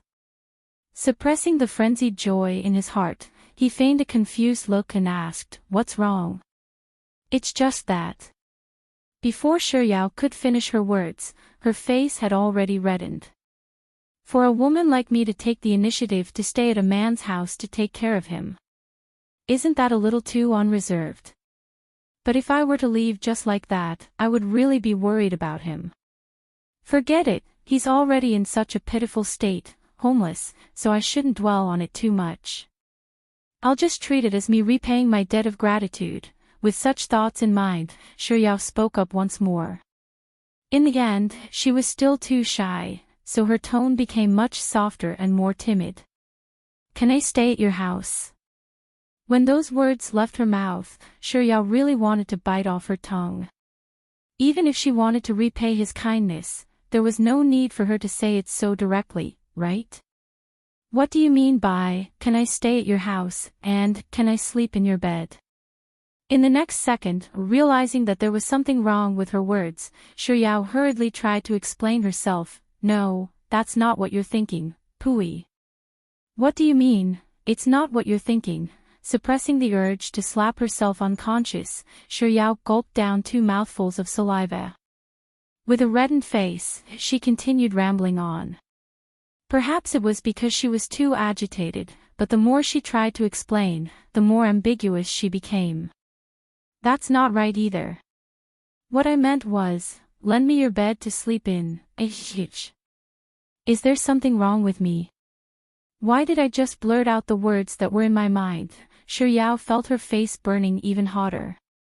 She stuttered, I, for a long while before she finally managed to finish her sentence. "You're injured, and it's because of me.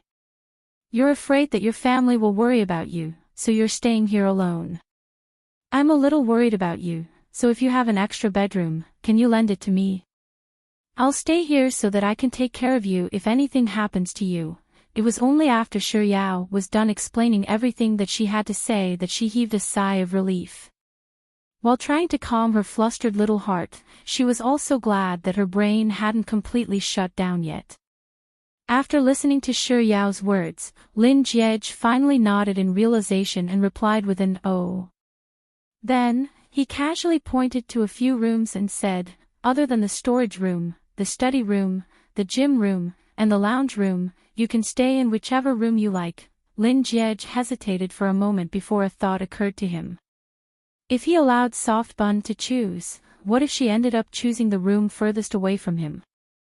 So he opened his mouth again and said, "Why don't you stay in that room? That room faces the sun and is spacious. It's exactly the same layout as my bedroom." Since Lin Jiej was the host, there was no way Shuyao would have any objections. She quickly nodded and said, Sure. Lin Jiej didn't say a word. Instead, he led Shuyao toward the room next to his bedroom. Chapter 535. Lin Jiej's words were filled with guilt and politeness, leaving Shuyao feeling a little embarrassed. Without thinking too much about it, she shook her head vehemently and said, No. Besides, I'm staying at your place, so I should be the one troubling you. Besides, you got injured because of me, so it's only right for me to take care of you. Then, I'll be counting on you to take care of me for the time being, hubby." However, Lin Jiej only managed to utter a single word before he abruptly halted. While playing with her recently, she had been calling him hubby too frequently, so much so that he nearly gave himself away just now. Not noticing anything amiss, Xiao smiled at Lin Jiej and said, "It's fine. I'll be attending classes in a few days, so I'll be able to take care of you during the rest of the time." Lin Jiej didn't say anything else.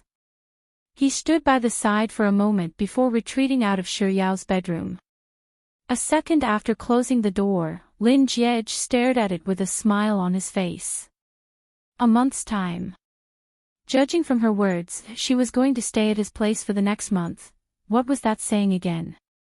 The pavilion closest to the water enjoys the moonlight first. In this month's time, I'll definitely pluck the moonlight from her. With this thought in mind, Lin Jiej walked into his bedroom. While he was passing Xiao's toothbrush, toothpaste, and other daily necessities, he recalled the words Xiao had said to him at the entrance of the dining room, and his lips couldn't help but curl up once more. Soft Bonjour was straightforward. She actually asked if she could stay at his place and sleep on his bed, and she even said that it wasn't what he thought it was. What did she mean by that? But speaking of which, putting aside staying at his place and sleeping on his bed, he was more than willing to do so. With such thoughts in mind, Lin Jiej couldn't help but shake his head. His heart was already hers, and he didn't know when his body would also belong to her. Just as Xiao finished putting on the bed sheets for herself, the door to the bedroom was pushed open. Lin Jiej, who had just left earlier, walked in with 2 bags in hand. "These are daily necessities for you to use, these are snacks. Feel free to eat as much as you want." "Oh, I see. Thank you," Xiao replied as she hurriedly took it from Zhang Xian. "It's getting late.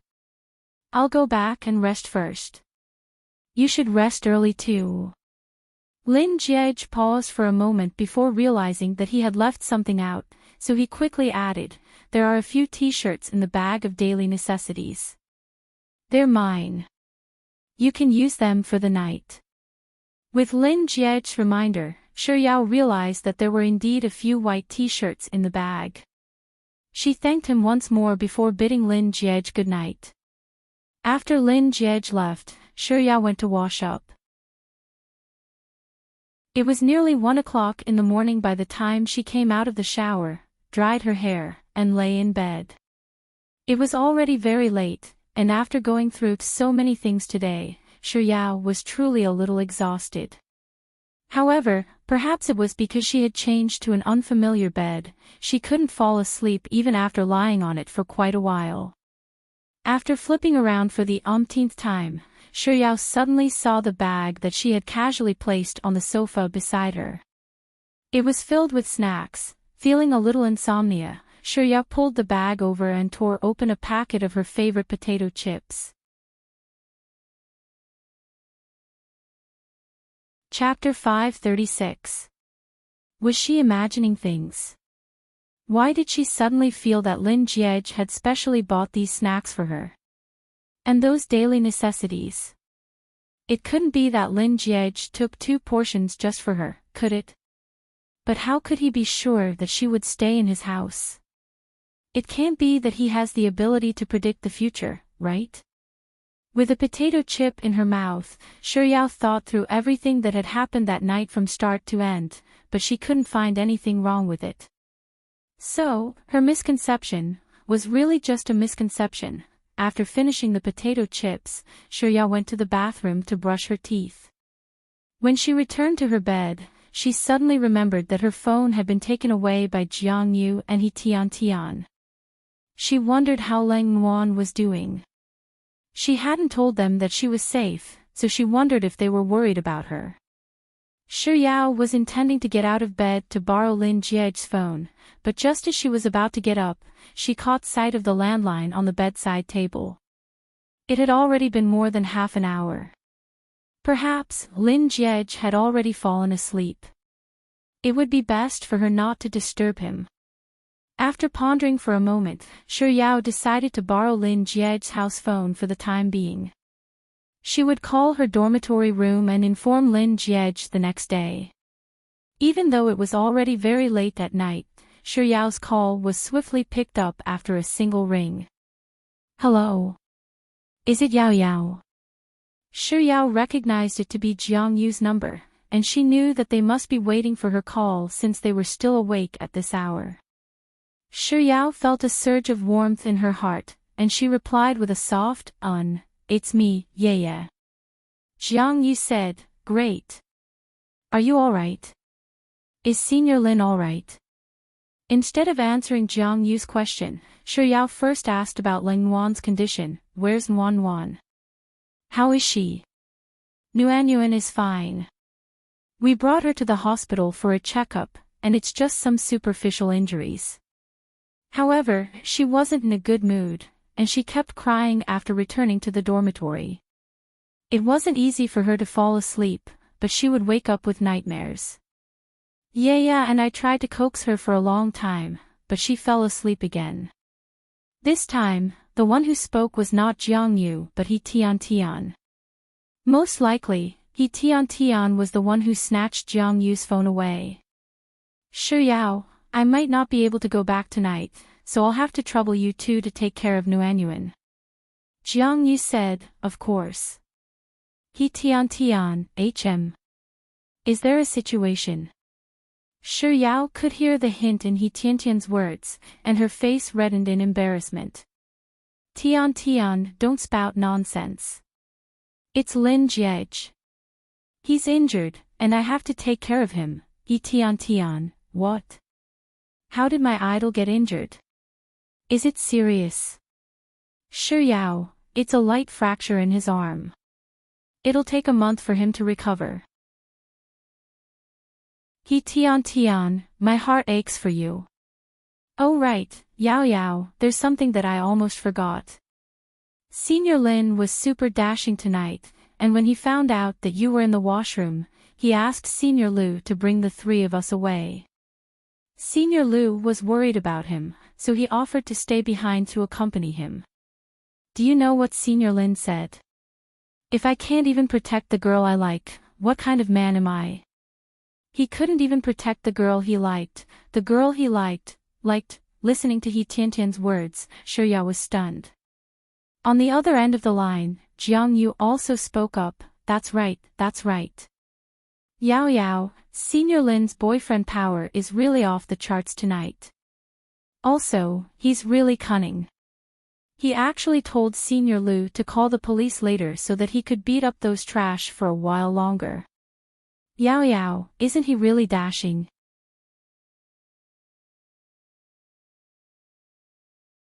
Chapter 537. Right after Jiang Yu said those words, Shi Yao heard someone knocking on the bedroom door behind her. He Tian, he's indeed handsome, but I would like to express my meek opinion. I think that there's a little bit of a cheapskate mixed in with his handsome beyond the horizon. However, Senior Lin is my Adonis, so even if he's a little cheapskate, he's still a handsome cheapskate. Handsome cheapskate. This description sure is unique. Just as Shi Yao was deep in thought over He Tian's words, someone knocked on the bedroom door behind her once more. On the other end of the call, Jiang Yu echoed He Tian's words, That's right. If Tian hadn't mentioned it, I wouldn't have realized it. Now that she's saying it, I also think that Senior Lin's words are a cheapskate, but it's so cute. It's only today that I realized that Senior Lin isn't just a school hunk, a genius, and a Adonis. He's also an extremely black-bellied wolf. He Tian chuckled, and her voice was clearly laced with lust, so, Yao is a little white rabbit that will be eaten by a wolf sooner or later. Jiang Yu also chuckled sinisterly. Hee, ice cream ball. Shi Yao could clearly feel a few black lines creeping down her forehead. Why did it feel like her roommate wasn't her roommate but Lin Jie's roommate instead? Shi Yao pouted as she hurriedly cut off the two chattering people on the other end of the call. Well, I'll talk to you guys later. It's getting late, so take care of Nuan Nuan and rest early. Lin Jiej is looking for me, so I have to go and see how he's doing, yo. Forgetting your maiden home after getting married. Tian, who was still immersed in her earlier joke, subconsciously teased. What do you mean forgetting your maiden home after getting married? Lin Jiej is a man, so I should be the one marrying him, alright? Pooey. It's not like I'm marrying him, so why would I want him to marry me? With such thoughts in mind, Shuyao called out, Tian. Jiang Yu's tone was a lot more serious, but it didn't intimidate the two people on the other side of the phone at all.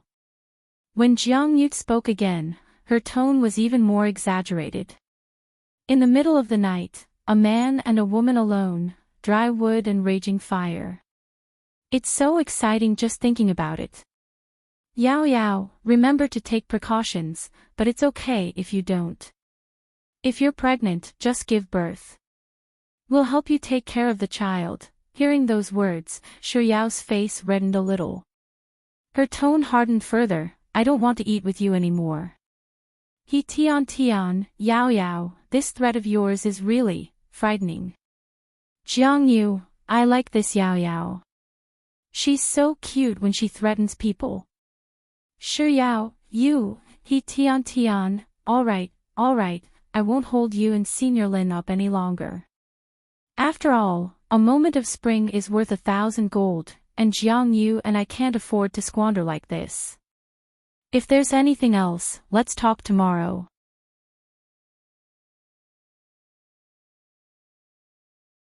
Chapter 538. Yao was much shorter than Lin Jiej. As soon as she opened the door, she saw Lin Jiej's chest. It was only then that she realized that Lin Jiej was still wearing the same blood-stained, wrinkled, and dirty clothes he had been wearing before. Did he come here to ask for her help to change his clothes? While Yao was deep in thought, Lin Jiej, who was standing at the door, asked with a very soft voice, Did I wake you up? And no. Yao hurriedly shook her head. Then, she turned around and pointed to the landline on the bedside table. I used your landline to call my dormitory room to ask about Nuanyuan's condition and let them know that I'm safe. Tian and the others took my phone back to the dormitory room, and I thought that you were asleep, so I didn't want to disturb you. So, I used your house's landline, Lin Jiej replied with a nonchalant "oh," as if there was no need for her to inform him about such a trivial matter. Then, he shot a glance at the bedroom behind Yao and asked, Can I go in? Yes. This is my house, so of course he can. Yao quickly stepped aside to let him in. After Lin Jiej entered the room, Yao closed the door behind her and followed him all the way to the sofa behind the bed. Lin Jiej didn't sit down immediately. Instead, he turned to Yao and pointed to an empty seat on the sofa. You sit. Yao was confused, but she still obediently walked over and sat down. A second after she sat down, Lin Jiej was already half squatting in front of her. He was tall, so when she sat on the sofa, they were at eye level. Yao was stunned.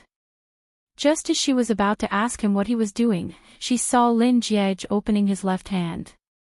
There were 2 peeled eggs in it. They were white and round, and they looked very alluring. Was this for her to eat? Upon seeing the food, Yao's eyes lit up. She was just about to thank him and reach out to take them when Lin Jiej placed one of the eggs on her neck and slowly moved it around. Yao was stunned.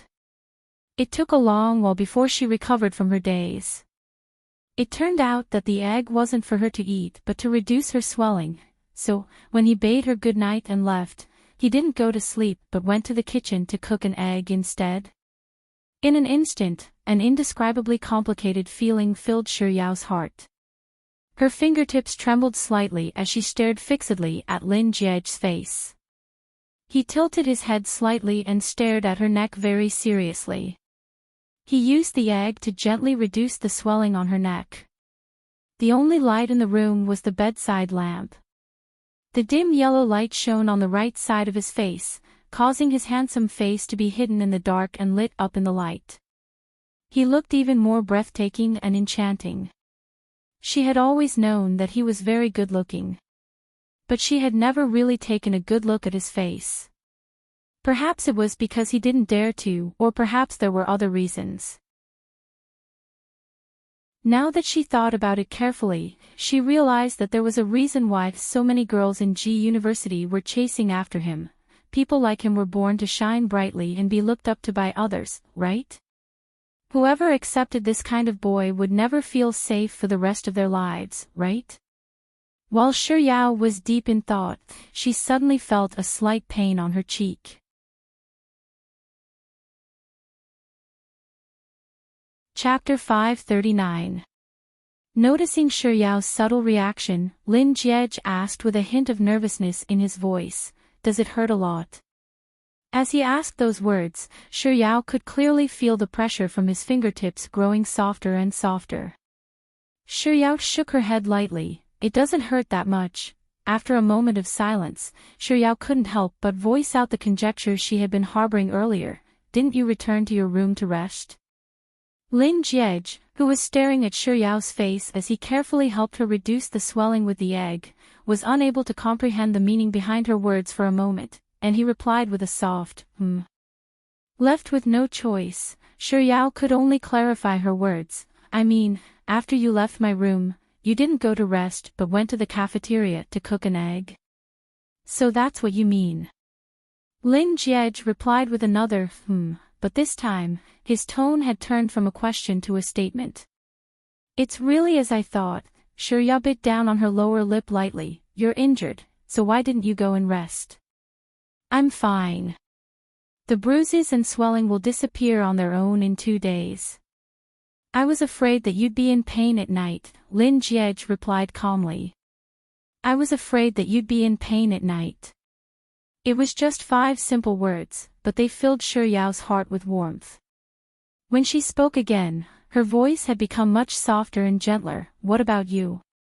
Does your arm hurt a lot?" "Me?" Raising his head, Lin Jie's lips curled up into a faint smile. Then, as if paying it no heed, he replied, "I'm fine, liar. You can't move your arm for an entire month, and you still say that you're fine." Shi Yao didn't say a word, but her eyelids slowly drooped. In truth, she wasn't the sentimental type, but for some reason, she found herself unable to control her emotions at this moment. It took a long while before Shi Yao managed to calm herself down. Breaking the silence in the room, she asked, "Why were you at the KTV today?" "Oh. I went to karaoke with my roommate, and my room happened to be right next to yours. When I passed by your room, I heard your roommate say that something happened to you, so it was such a coincidence." However, Shi Yao didn't lament over this coincidence for too long. Instead, with a hint of relief as if she had just survived a calamity, she said, "It's fortunate that you appeared. Otherwise, I really don't know what would have happened to me and Nuanyuan. You have no idea how overboard they were. They forced me to apologize to Liang Mumu, and they even said things like want. Shi Yao repeated the word want several times, but she couldn't bring herself to say the words "play me to death." But after stumbling for a moment and finally falling silent, she realized that she had actually told Lin Jie everything that had happened that night, as if she was venting her grievances. Oblivious to her thoughts, Lin Jie noticed that she had paused halfway through her words. He raised his head to look at her, and seeing the indescribable look in her eyes, he immediately realized that what she was going to say next wouldn't be anything good. A deep frown formed on his forehead, and his voice turned cold and sharp as he asked, "What do you want?" It wasn't as if Shi Yao had never seen Lin Jie angry before. Back then, when Grandpa Lin forced her to become his fiancée, he had already warned her fiercely. Chapter 540. But the current him was completely different from the him from back then. The current him was filled with killing intent and viciousness, making him look far more frightening than before. Shi Yao knew that Lin Jie's reaction wasn't directed at her, but she still couldn't help but cower back in fear. With a soft voice, she replied, "It's nothing." Seeing Shi Yao's reaction, Lin Jie realized that he had lost control of his emotions earlier. In truth, even if she hadn't said anything, he knew that those people would surely have insulted her with their words later on. He suddenly felt a little regretful that he hadn't pummeled those scum to death earlier. However, a narrow-minded person like him wouldn't let it go so easily. He had already made a note in the little notebook at the bottom of his heart. When the time came, he would catch them and continue to ruthlessly beat them to death. But the most important matter at hand was still soft bun. With such thoughts in mind, Lin Jie suppressed the rage in his heart and spoke once more. His tone was much gentler than before. "Were you frightened today?" This was a suicidal question. If he had really frightened Soft Bun and those scum, what awaited them wouldn't be him grabbing hold of them and pummeling them again and again. Not only so, he would even have to tell that money grubber Lin Jie to help him pummel them. Shi Yao shook her head and replied honestly, "No, I wasn't frightened. I just felt a little disgusted. I didn't really like the way they looked at me, and I didn't really like the words they said either. They were just really annoying. Let those scum be lucky and have a good life." With such thoughts in mind, Lin Jie glanced at Shi Yao and said, "It's fine. They won't look at you like that anymore, and they won't dare to say those words to you anymore." While he was speaking, Lin Jie had already finished treating the bruises on Shi Yao's face, neck, and wrist. He casually placed the 2 eggs on the table by the side before looking into Shi Yao's eyes and asking, "Do you feel any discomfort anywhere else?" Shi Yao shook her head and replied, "No." After hearing Shi Yao's reply, Lin Jie still assessed her from head to toe. After confirming that she was fine, he finally heaved a sigh of relief. After which, he stared into Shi Yao's eyes and said, "No matter where you go in the future, remember to bring your phone with you so that you can call for help in time. If you call 110 and no one picks up, you can call me. Don't worry, I will answer your call 24/7.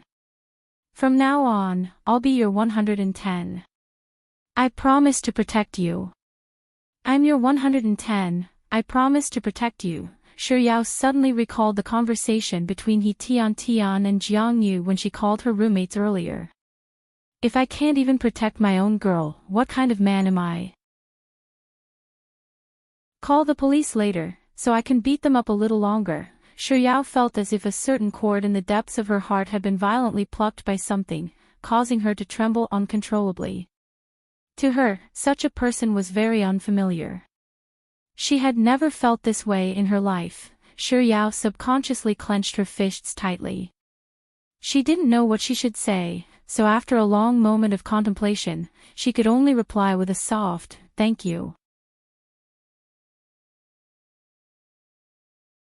Chapter 541. What I'm willing to do. Since when did Lin Jie become so good at talking? Without thinking too much into it, Shi Yao blurted out the words that had been bothering her in her mind. "There's something different about you. What is it?" Lin Jie was perplexed. Hearing Lin Jie's question, Shi Yao realized that she had let the cat out of the bag, and she chuckled in embarrassment.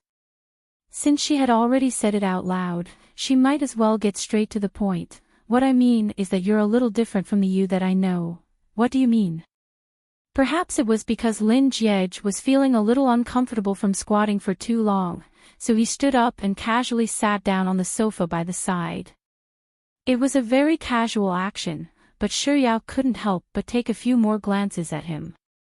Was she under some kind of spell today? Why did Lin Jie's casual actions seem so alluring? Shi Yao hurriedly retracted her gaze from Lin Jie and tried her best to compose herself as she replied, "That's right. The you that I know is arrogant, venomous, and aloof. You're also a little disrespectful, and it's hard to get along with you." As Shi Yao spoke, she suddenly realized that she hadn't been subtle enough, so she hurriedly retracted her words and concluded. All in all, the feeling I get from him is that he's from a different world from me. The distance between us is very, very, very, very far, but now that we've gotten to know each other, I realize that you're a little different from the Lin Jiej I know. He had always known that he didn't hold a high position in Soft Bun's heart, but he didn't think that it would be this bad. Lin Jiej was really perplexed by her words, so after listening to what she had to say, he asked half-jokingly, "It seems like you have a terrible impression of me in the past. Could it be that I've offended you before?" Due to Lin Jiej's casual tone, Shiryao didn't think too much into it. She went along with his words and continued, "Of course. You threw 4 pieces of cake at me in the forest near our school. Lin Jiej. Is that even possible? Not only that, you also said that I was a shameless person, that I was ugly, dirty, and shabby. You even dragged me to the corner of your backyard and warned me not to talk to you outside. You also told me to pretend that I didn't know you and not to let anyone know about our relationship. Oh, that's right, you also said that if you were to marry me, then your name would be..." Before Shiryao could say, "Write it backwards," she suddenly froze. She seemed to have gone overboard. Shiryao shot a glance at Lin Jiej and noticed that his expression wasn't too bad, but she couldn't help but feel a little uneasy. In order to ease the atmosphere, she glanced around for a moment before her gaze finally fell on the 2 eggs that Lin Jiej had just placed on the table. Even though Shiryao didn't finish her words, Lin Jiej could already guess what she was going to say. He once swore in front of her that if she did not break off the engagement with him, he would write his name backwards. He had always been curious as to why she didn't like him. So this was where the problem lay. Back then, the thought of liking her had never crossed his mind, and he spoke without restraint. But it was his unbridled actions that had hurt her.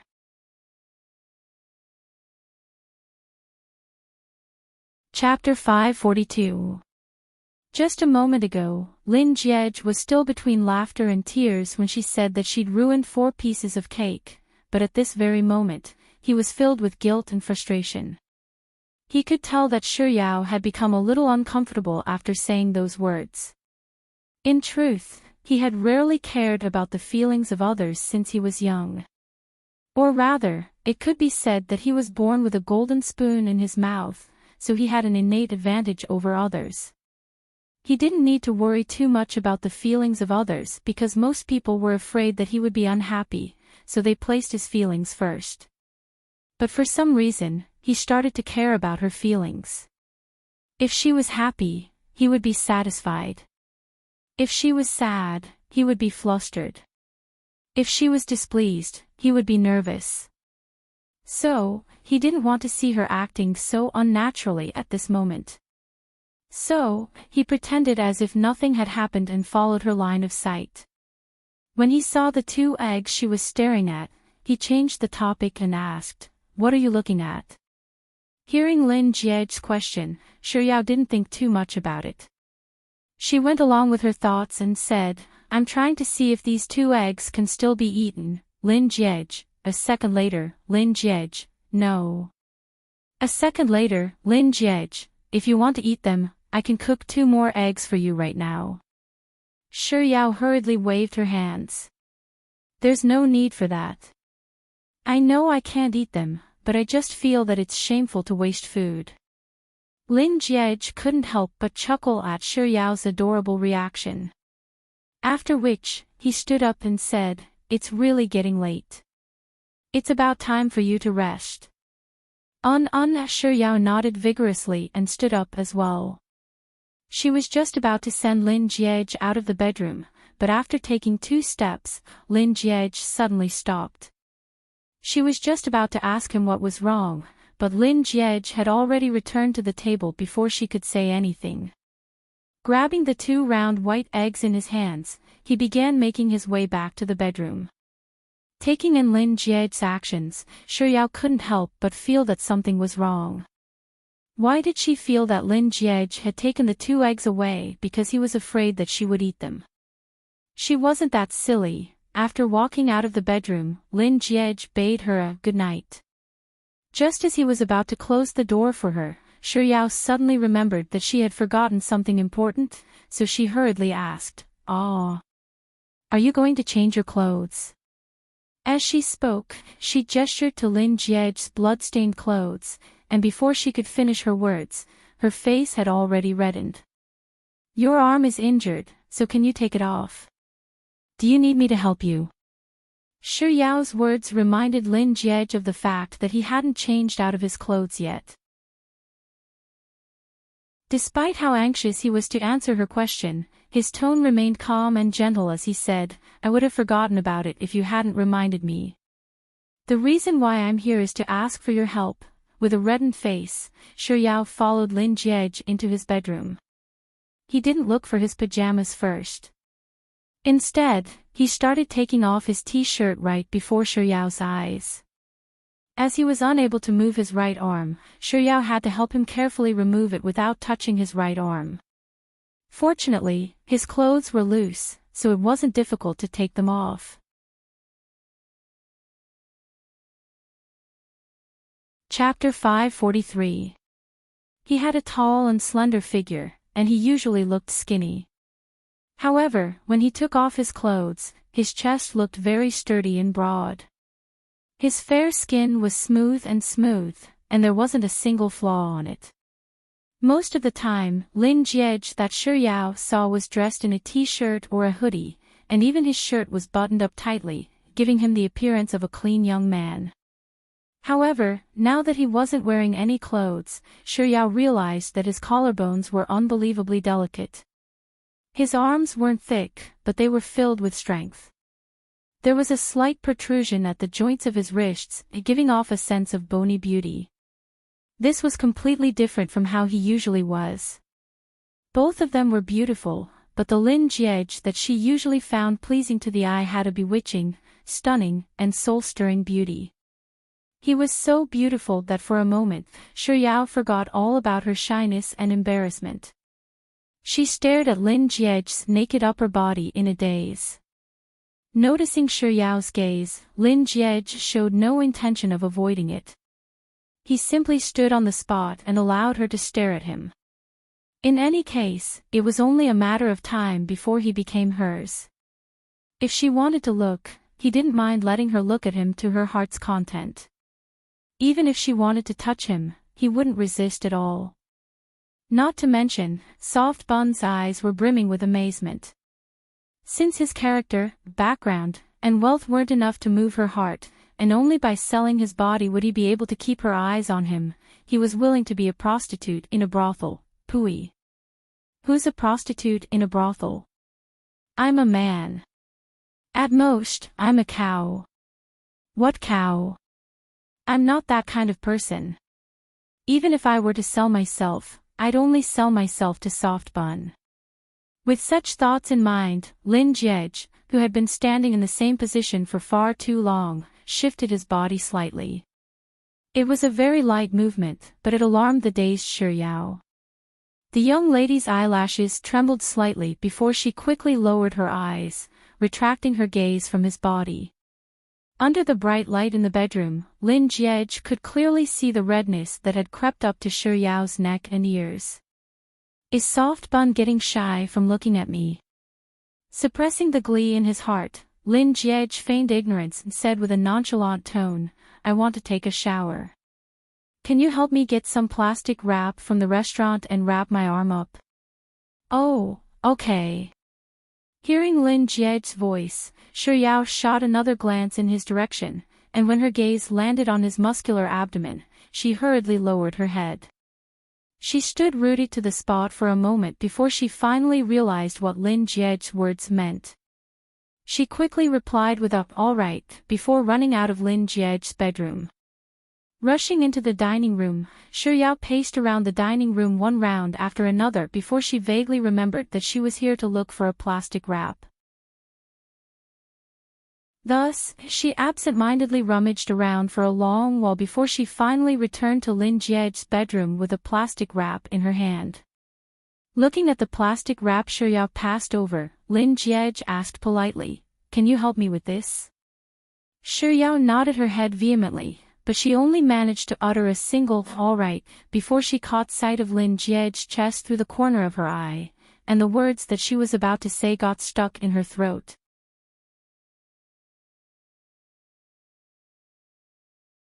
Chapter 544.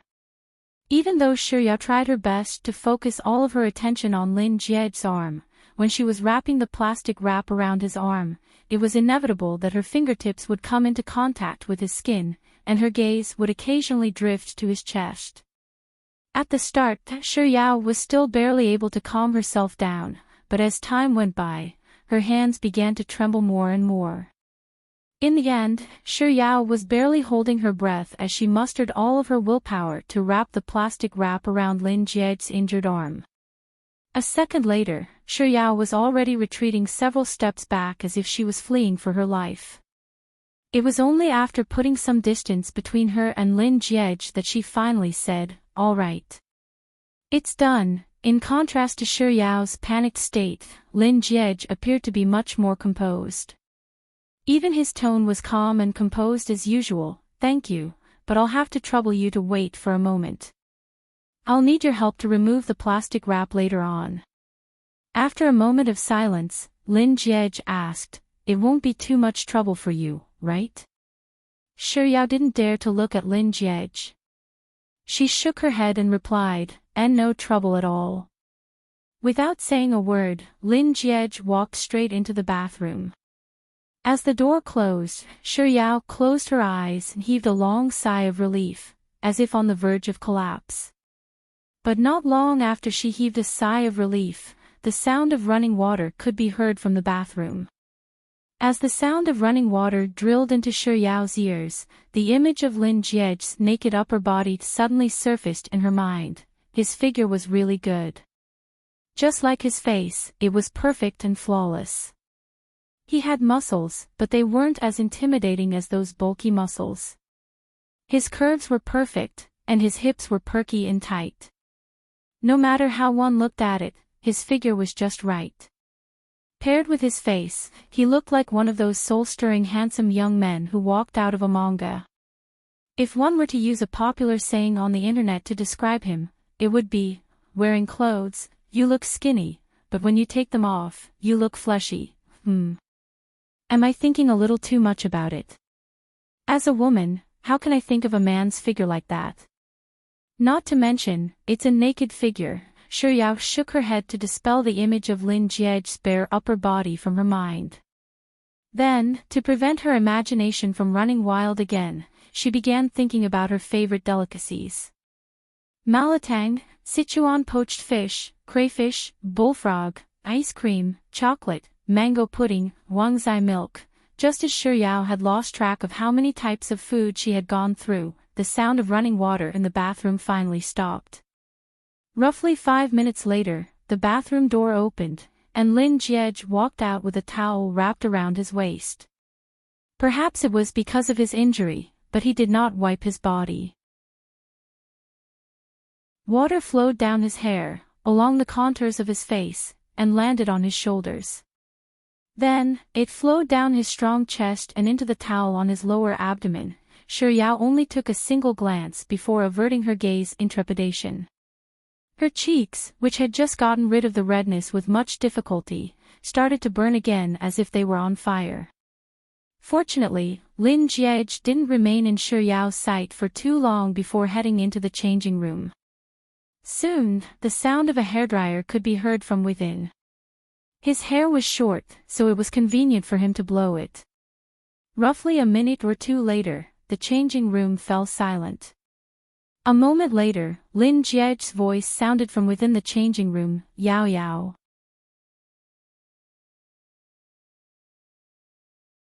Chapter 545. I'm here. Shiryao replied before quickly making her way to the changing room. Lin Jie had already changed his towel into casual pants, but his upper body was still bare. However, the water droplets on his skin had already been wiped dry. Upon seeing Shiryao, Lin Jiej immediately pointed to his right arm wrapped in plastic wrap and said, "I'll have to trouble you to help me unwrap this." Shiryao nodded before quickly walking over to Lin Jiej's side.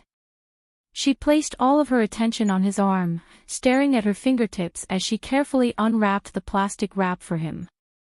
Just like when she was wrapping him in plastic wrap, even though Shiryao tried her best not to look around or touch his skin, the corner of her eyes and her fingertips would still touch his skin from time to time.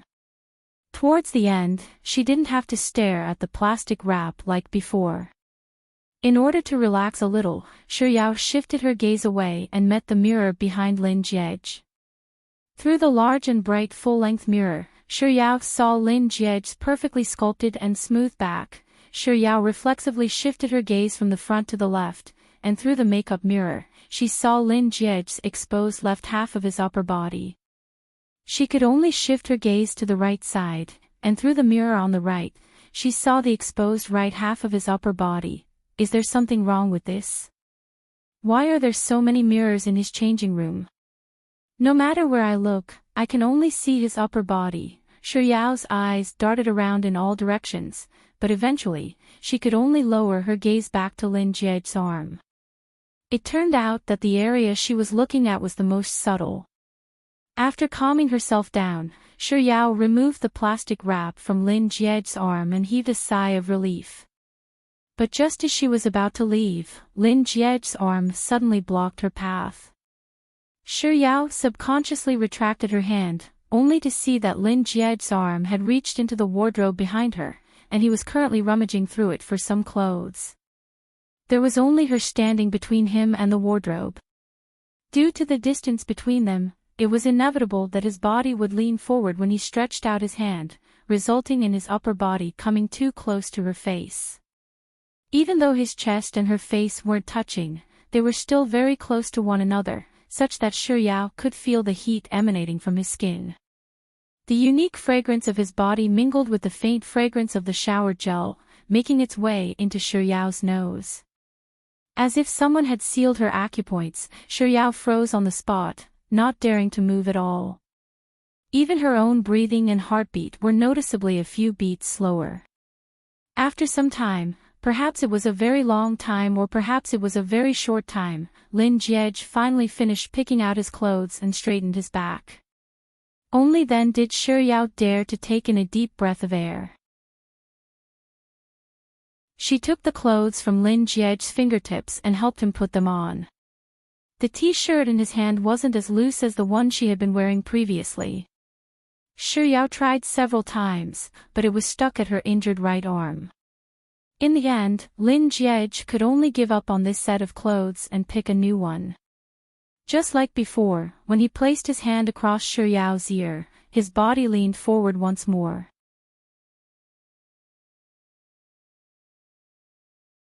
Chapter 546. The warm sensation made Shiryao's body shudder. Following which, she felt a searing heat spreading from her cheeks to her ears, all the way down to her neck. This time, she didn't even dare to move a muscle. It was as if Shiryao had been petrified. Her mind was completely blank, and it was as if her ears had gone deaf. She couldn't hear a single sound at all. When his hand came into contact with Shiryao's cheeks, Lin Jiej's body also tensed up. However, compared to the dazed Shiryao, his rationality was still intact. He discreetly lowered his head to look at Shiryao, who was sandwiched between his body and the cabinet. Seeing that the young lady's face was flushed red, and she didn't even dare to breathe loudly, a hint of a smile crept into his eyes. Even though Lin Jiej had done so intentionally, he didn't dare to go too overboard in fear that Shiryao would notice something amiss. So, as soon as he received the shirt, he quickly moved his hand away from Shiryao's face and straightened his body. Then, as if he hadn't noticed what was going on, he passed the shirt back to Shiryao and said, "Wear this. It's easier to wear." Shiryao maintained her previous composure, not reacting at all. The smile in Lin Jiej's eyes grew even more pronounced, and there was even a hint of satisfaction on his face. But roughly 10 seconds later, he regained his composure, as if the emotions he had revealed earlier were just an illusion. Yao Yao. Yao Yao. Lin Jiej called Shi Yao's name twice before Shi Yao finally came back to her senses. She raised her head to look at the shirt Lin Jiej was passing to her before looking at Lin Jiej's face. A dazed awe. It took her a moment to realize what Lin Jiej meant, and she hurriedly replied with an "oh," before taking the clothes from Lin Jiej's hands and helping Lin Jiej put them on. There were many buttons on the shirt, and Shi Yao held her breath as she helped Lin Jiej button after button. Because she was too nervous, her fingertips trembled so much that she couldn't fit the button in several times. When she was finally done with the final button, as if she had just escaped death, she raised her eyes and swiftly shot a glance at Lin Jiej's perfectly chiseled lower jaw before hurriedly saying, "All right, you should rest early. I'll be taking my leave first." After which, she retracted her fingers from the button, and before he could react, she was already intending to leave. While she was helping Lin Jiej put on his clothes earlier, there was a slight change in their positions. Lin Jiej had blocked her path from the changing room, so she was in a hurry to leave, so she didn't ask him to make way for her. Instead, she hurriedly walked around him. The marble floor was smooth to begin with, and there was a puddle of water on the floor where Lin Jiej had walked out of the bathroom. Shi Yao's footsteps were extremely quick. She was so focused on escaping that she didn't pay any attention to the situation on the floor. As a result, when she stepped onto the puddle of water, she slipped, and without any warning, she fell straight toward the ground. Lin Jiej, who had intentionally poured a lot of water on the floor after coming out of the bathroom, had been waiting for this very moment. In the instant that Shi Yao's body lost its balance, he swiftly reached out with his intact left arm to pull her up.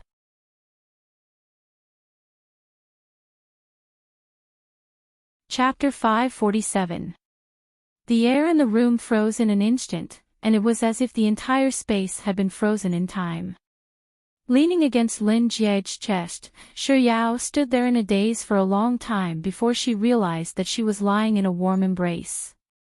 The shirt beneath her face was soft and of high quality. Through the shirt, she could feel the scorching warmth of his body and his powerful heartbeat. With every beat, her heart began to race uncontrollably. This embrace was truly comfortable. It was so comfortable that she wanted to just lean against it, close her eyes, and stay there quietly. Immersed in this scene, it didn't take long for her to realize that she was in Lin Jiej's changing room. She was just about to leave when she realized that she was in Lin Jiej's changing room. As this thought flashed across Shi Yao's mind, she suddenly woke up. She opened her eyes, and when she saw the familiar white shirt before her, she immediately recalled what had happened earlier. While she was leaving, she accidentally slipped, and it was Lin Jiej who saved her in time, preventing her from falling to the ground. So, after falling into his embrace, she didn't immediately thank him or leave in a reserved manner. Instead, she just stood there like that. How long had she been standing there for? She was really too indiscreet. With such thoughts in mind, Shi Yao's face began to burn up. Without any hesitation, she tried to struggle free from Lin Jiej's embrace, but his grip on her waist was so strong that she couldn't move at all. Thus, she could only remind Lin Jiej that, "Thank you for earlier." As soon as the word "you" left Shi Yao's lips, she suddenly felt something pressing against her abdomen. Without thinking too much about it, she spoke up once more. "Why your belt?" She was about to say that the belt was pressing against her, but halfway through her words, she suddenly recalled that Lin Jiej was wearing casual pants. He wasn't wearing a belt at all.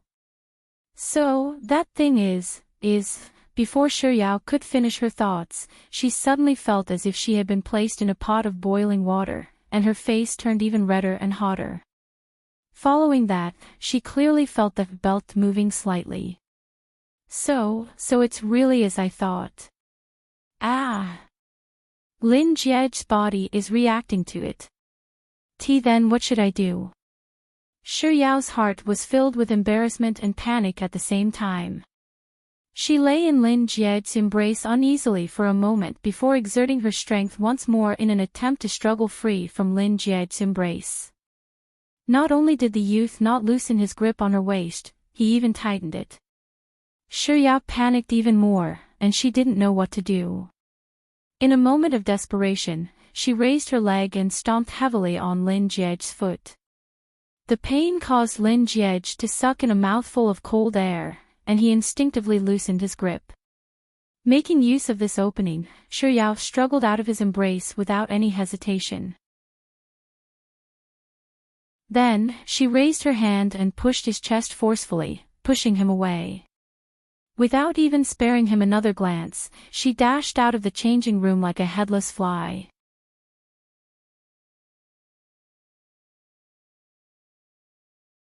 Chapter 548. Shi Yao, who wasn't paying attention to where she was going, nearly rammed right into the wall. Seeing this sight, before Lin Jie could even warn her to be careful, she had already circled around the wall in front of her, and like an arrow released from a bow, she disappeared from his sight. Looking at her fleeing silhouette, Lin Jie couldn't help but burst into laughter. Amidst his laughter, he lowered his head to look at his own body before closing his eyes. He took several deep breaths, repeating this process several times before finally entering the bathroom once more. Returning to her bedroom, Shi Yao felt as if a wild beast was chasing after her. She slammed the door shut with a loud ping before leaping onto her bed and wrapping herself up with a blanket. Less than half a minute later, she leaped off the bed and ran barefooted to the door. After locking it from the inside, she returned to her bed and wrapped herself tightly with the blanket once more. Shi Yao closed her eyes and lay motionlessly on the bed for a moment. She thought that she would be able to calm down by lying down like this, but she suddenly recalled the night in Shenzhen many days ago. Thinking that she had fallen asleep, Lin Jie had pressed himself on top of her and kissed her.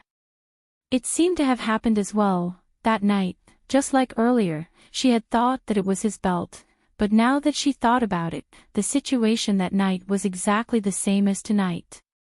So, did he have a reaction that night too? This time, it wasn't just Shi Yao's face that was burning up. Her entire body was burning up as well. She forced her mind to blank out in an attempt to toss aside those nonsensical thoughts, but no matter how hard she tried, the image of Lin Jie's body pressing against her abdomen still lingered in her mind. In the end, the image of his naked upper body still surfaced in her mind. I'm going crazy. Shi Yao buried her head into the blanket and pulled at her hair furiously, trying to pull those images out of her mind. But no matter how hard she rolled around on the bed, not only did the images in her mind not dissipate, they seemed to have been enchanted instead, becoming clearer and clearer. In the end, Shi Yao felt as if her face was really on fire, and she could even vaguely feel a slight pain from it. In the end, she couldn't take it anymore. She threw off the covers, jumped out of bed, and rushed into the bathroom. Leaning over the sink, she turned on the tap, scooped up some cold water, and started to wash her face. It was hard to tell how much water splashed onto Shi Yao's face amidst the gushing water before her heart finally calmed down, and her breathing gradually calmed down as well. Only then did she turn off the tap and take 2 deep breaths. After confirming that she wouldn't end up like before, she grabbed a towel, wiped the water off her face, and lay back down on the bed. It was already late at night, and Shi Yao was truly exhausted. It didn't take long for her to fall asleep. Meanwhile, in the next room. Exiting the bathroom for the 3rd time, Lin Jie switched on the television. It just so happened that a movie was playing on the television. Lin Jie leaned against the headboard of his bed, and as soon as he laid down, he saw a man and a woman kissing on the screen. A slight frown appeared on his forehead. He could clearly feel the fire that he had painstakingly extinguished burning in his body once more. He hurriedly changed the channel. He didn't know if the heavens were against him, but the new channel's TV series was showing a couple with their upper bodies naked as they chatted on the bed.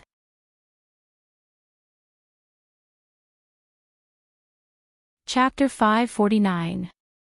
He had no choice but to change the channel. Then, he saw an American drama. The elegant and beautiful female lead was sitting on the male lead, and the two of them were passionately kissing. Instead of changing the channel, Lin Jiej switched off the television before leaping off the bed to head to the bathroom. 10 minutes later, Lin Jiej walked out of the bathroom.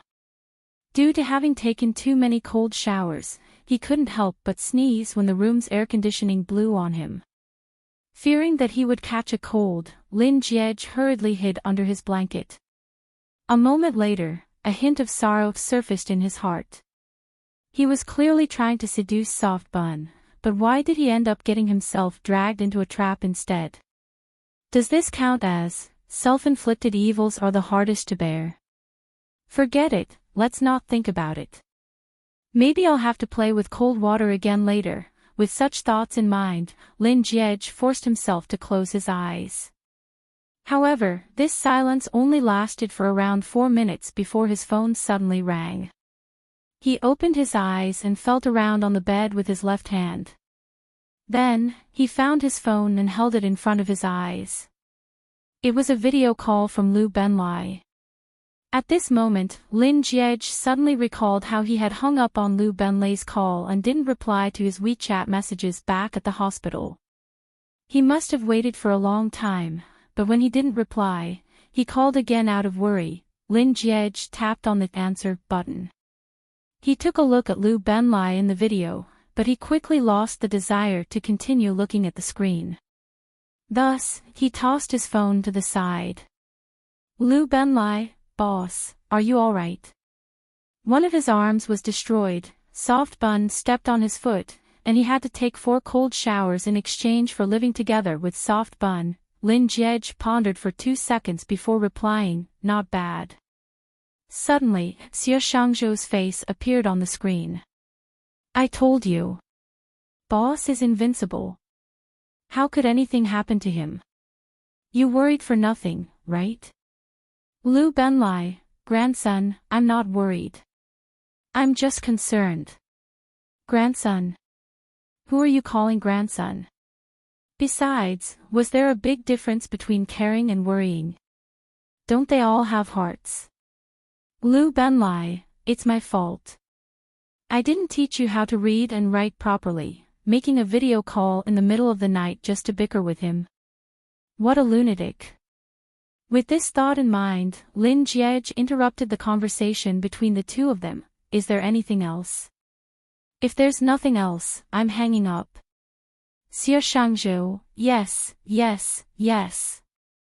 Xie Shangzhou, boss, I have something to ask you.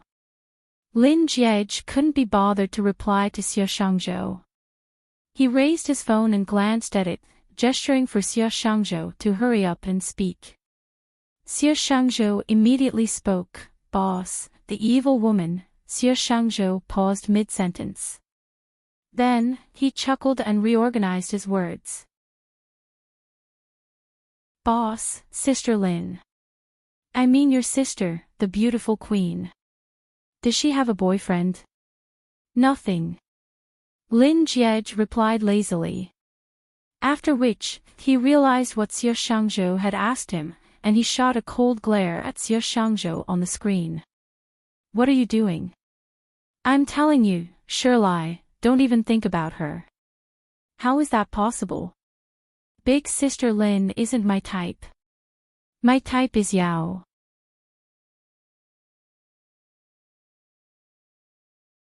Chapter 550. Liu Benlai, since you aren't interested in wooing Big Sis Lin, why did you ask her whether she has a boyfriend or not?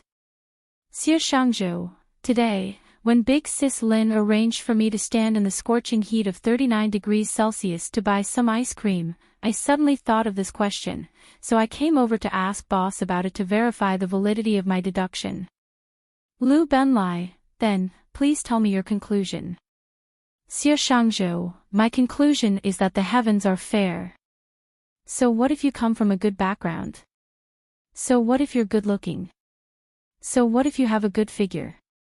So what if you're rich? Just look at Boss and his sister, aren't they still single just like us? Lin Jiej, who was completely uninterested in the conversation between the two, heard Xia Shangzhou's final words, and a slight frown slowly formed on his forehead. Was old Xia trying to balance things out with him? Lin Jiej lowered his eyelids slightly. Then, as if suddenly recalling something, he spoke up nonchalantly, "Right, there's something that I forgot to tell the two of you. Lu Benlai, boss, are you intending to bring us to the Golden Resplendence? Xia Shangzhou, or are you intending to treat us to the Beijing World Hotel?" "I'm sorry to disappoint you," Lin Jiej said apologetically, but there wasn't the slightest hint of apology in his tone. "I'm only interested in matters related to Yao Yao." As for matters related to the two of you, Lu Benlai interrupted Lin Jiej's words in time because he knew that it couldn't be anything good. "Boss, you don't have to say anything else. We know that our matters aren't important to you at all." "Lin Jiej, it's not that it's not important. It's just that it's not worth mentioning." On the screen, Lu Benlai was dumbfounded. "So, even though I tried my best to minimize the damage, I still ended up getting hurt." Xia Shangzhou glared at Lu Benlai in displeasure, reprimanding him for speaking out of turn. After which, he turned to Lin Jiej and said, "Boss, why don't you tell us what the matter related to Little Junior is? Are you intending to confess to her again, or did she accompany you for supper tonight because of your heroic act? Or none of them?" Xia Shangzhou made many guesses, but none of them were correct. After rejecting her suggestion, Lin Jiej leaned lazily against the headboard before continuing. "What I want to say is, Yao Yao is staying at my place now." "What? Boss, what do you mean by that? Are you saying that Little Junior is living with you?" Cohabitation. This term did seem to fit the relationship between him and Soft Bun quite well. Even though this cohabitation was something that he had tricked her into, it was still cohabitation. Lin Jiej nodded reservedly. "You can say so, Lu Benlai. Heck, isn't this development a little too fast? In that case, didn't Boss no longer belong to the category of being single? Then, surely, your **t conclusion will collapse by itself. Xia Shangzhou, isn't the heavens too unfair? I can't accept this. Not satisfied. He, hold it in." With this thought in mind, Lin Jiej continued leisurely, "Also, I realize that Yao Yao seems to prefer me when I'm naked." You're tuning into the LoveLore Library YouTube channel. We're so grateful for your support, and don't forget to subscribe to join us on this incredible journey through captivating stories. Your generosity through donations truly makes a world of difference, as it's the primary source of revenue that allows me to expand and enhance this channel for you. Thank you from the bottom of my heart for being a part of this adventure.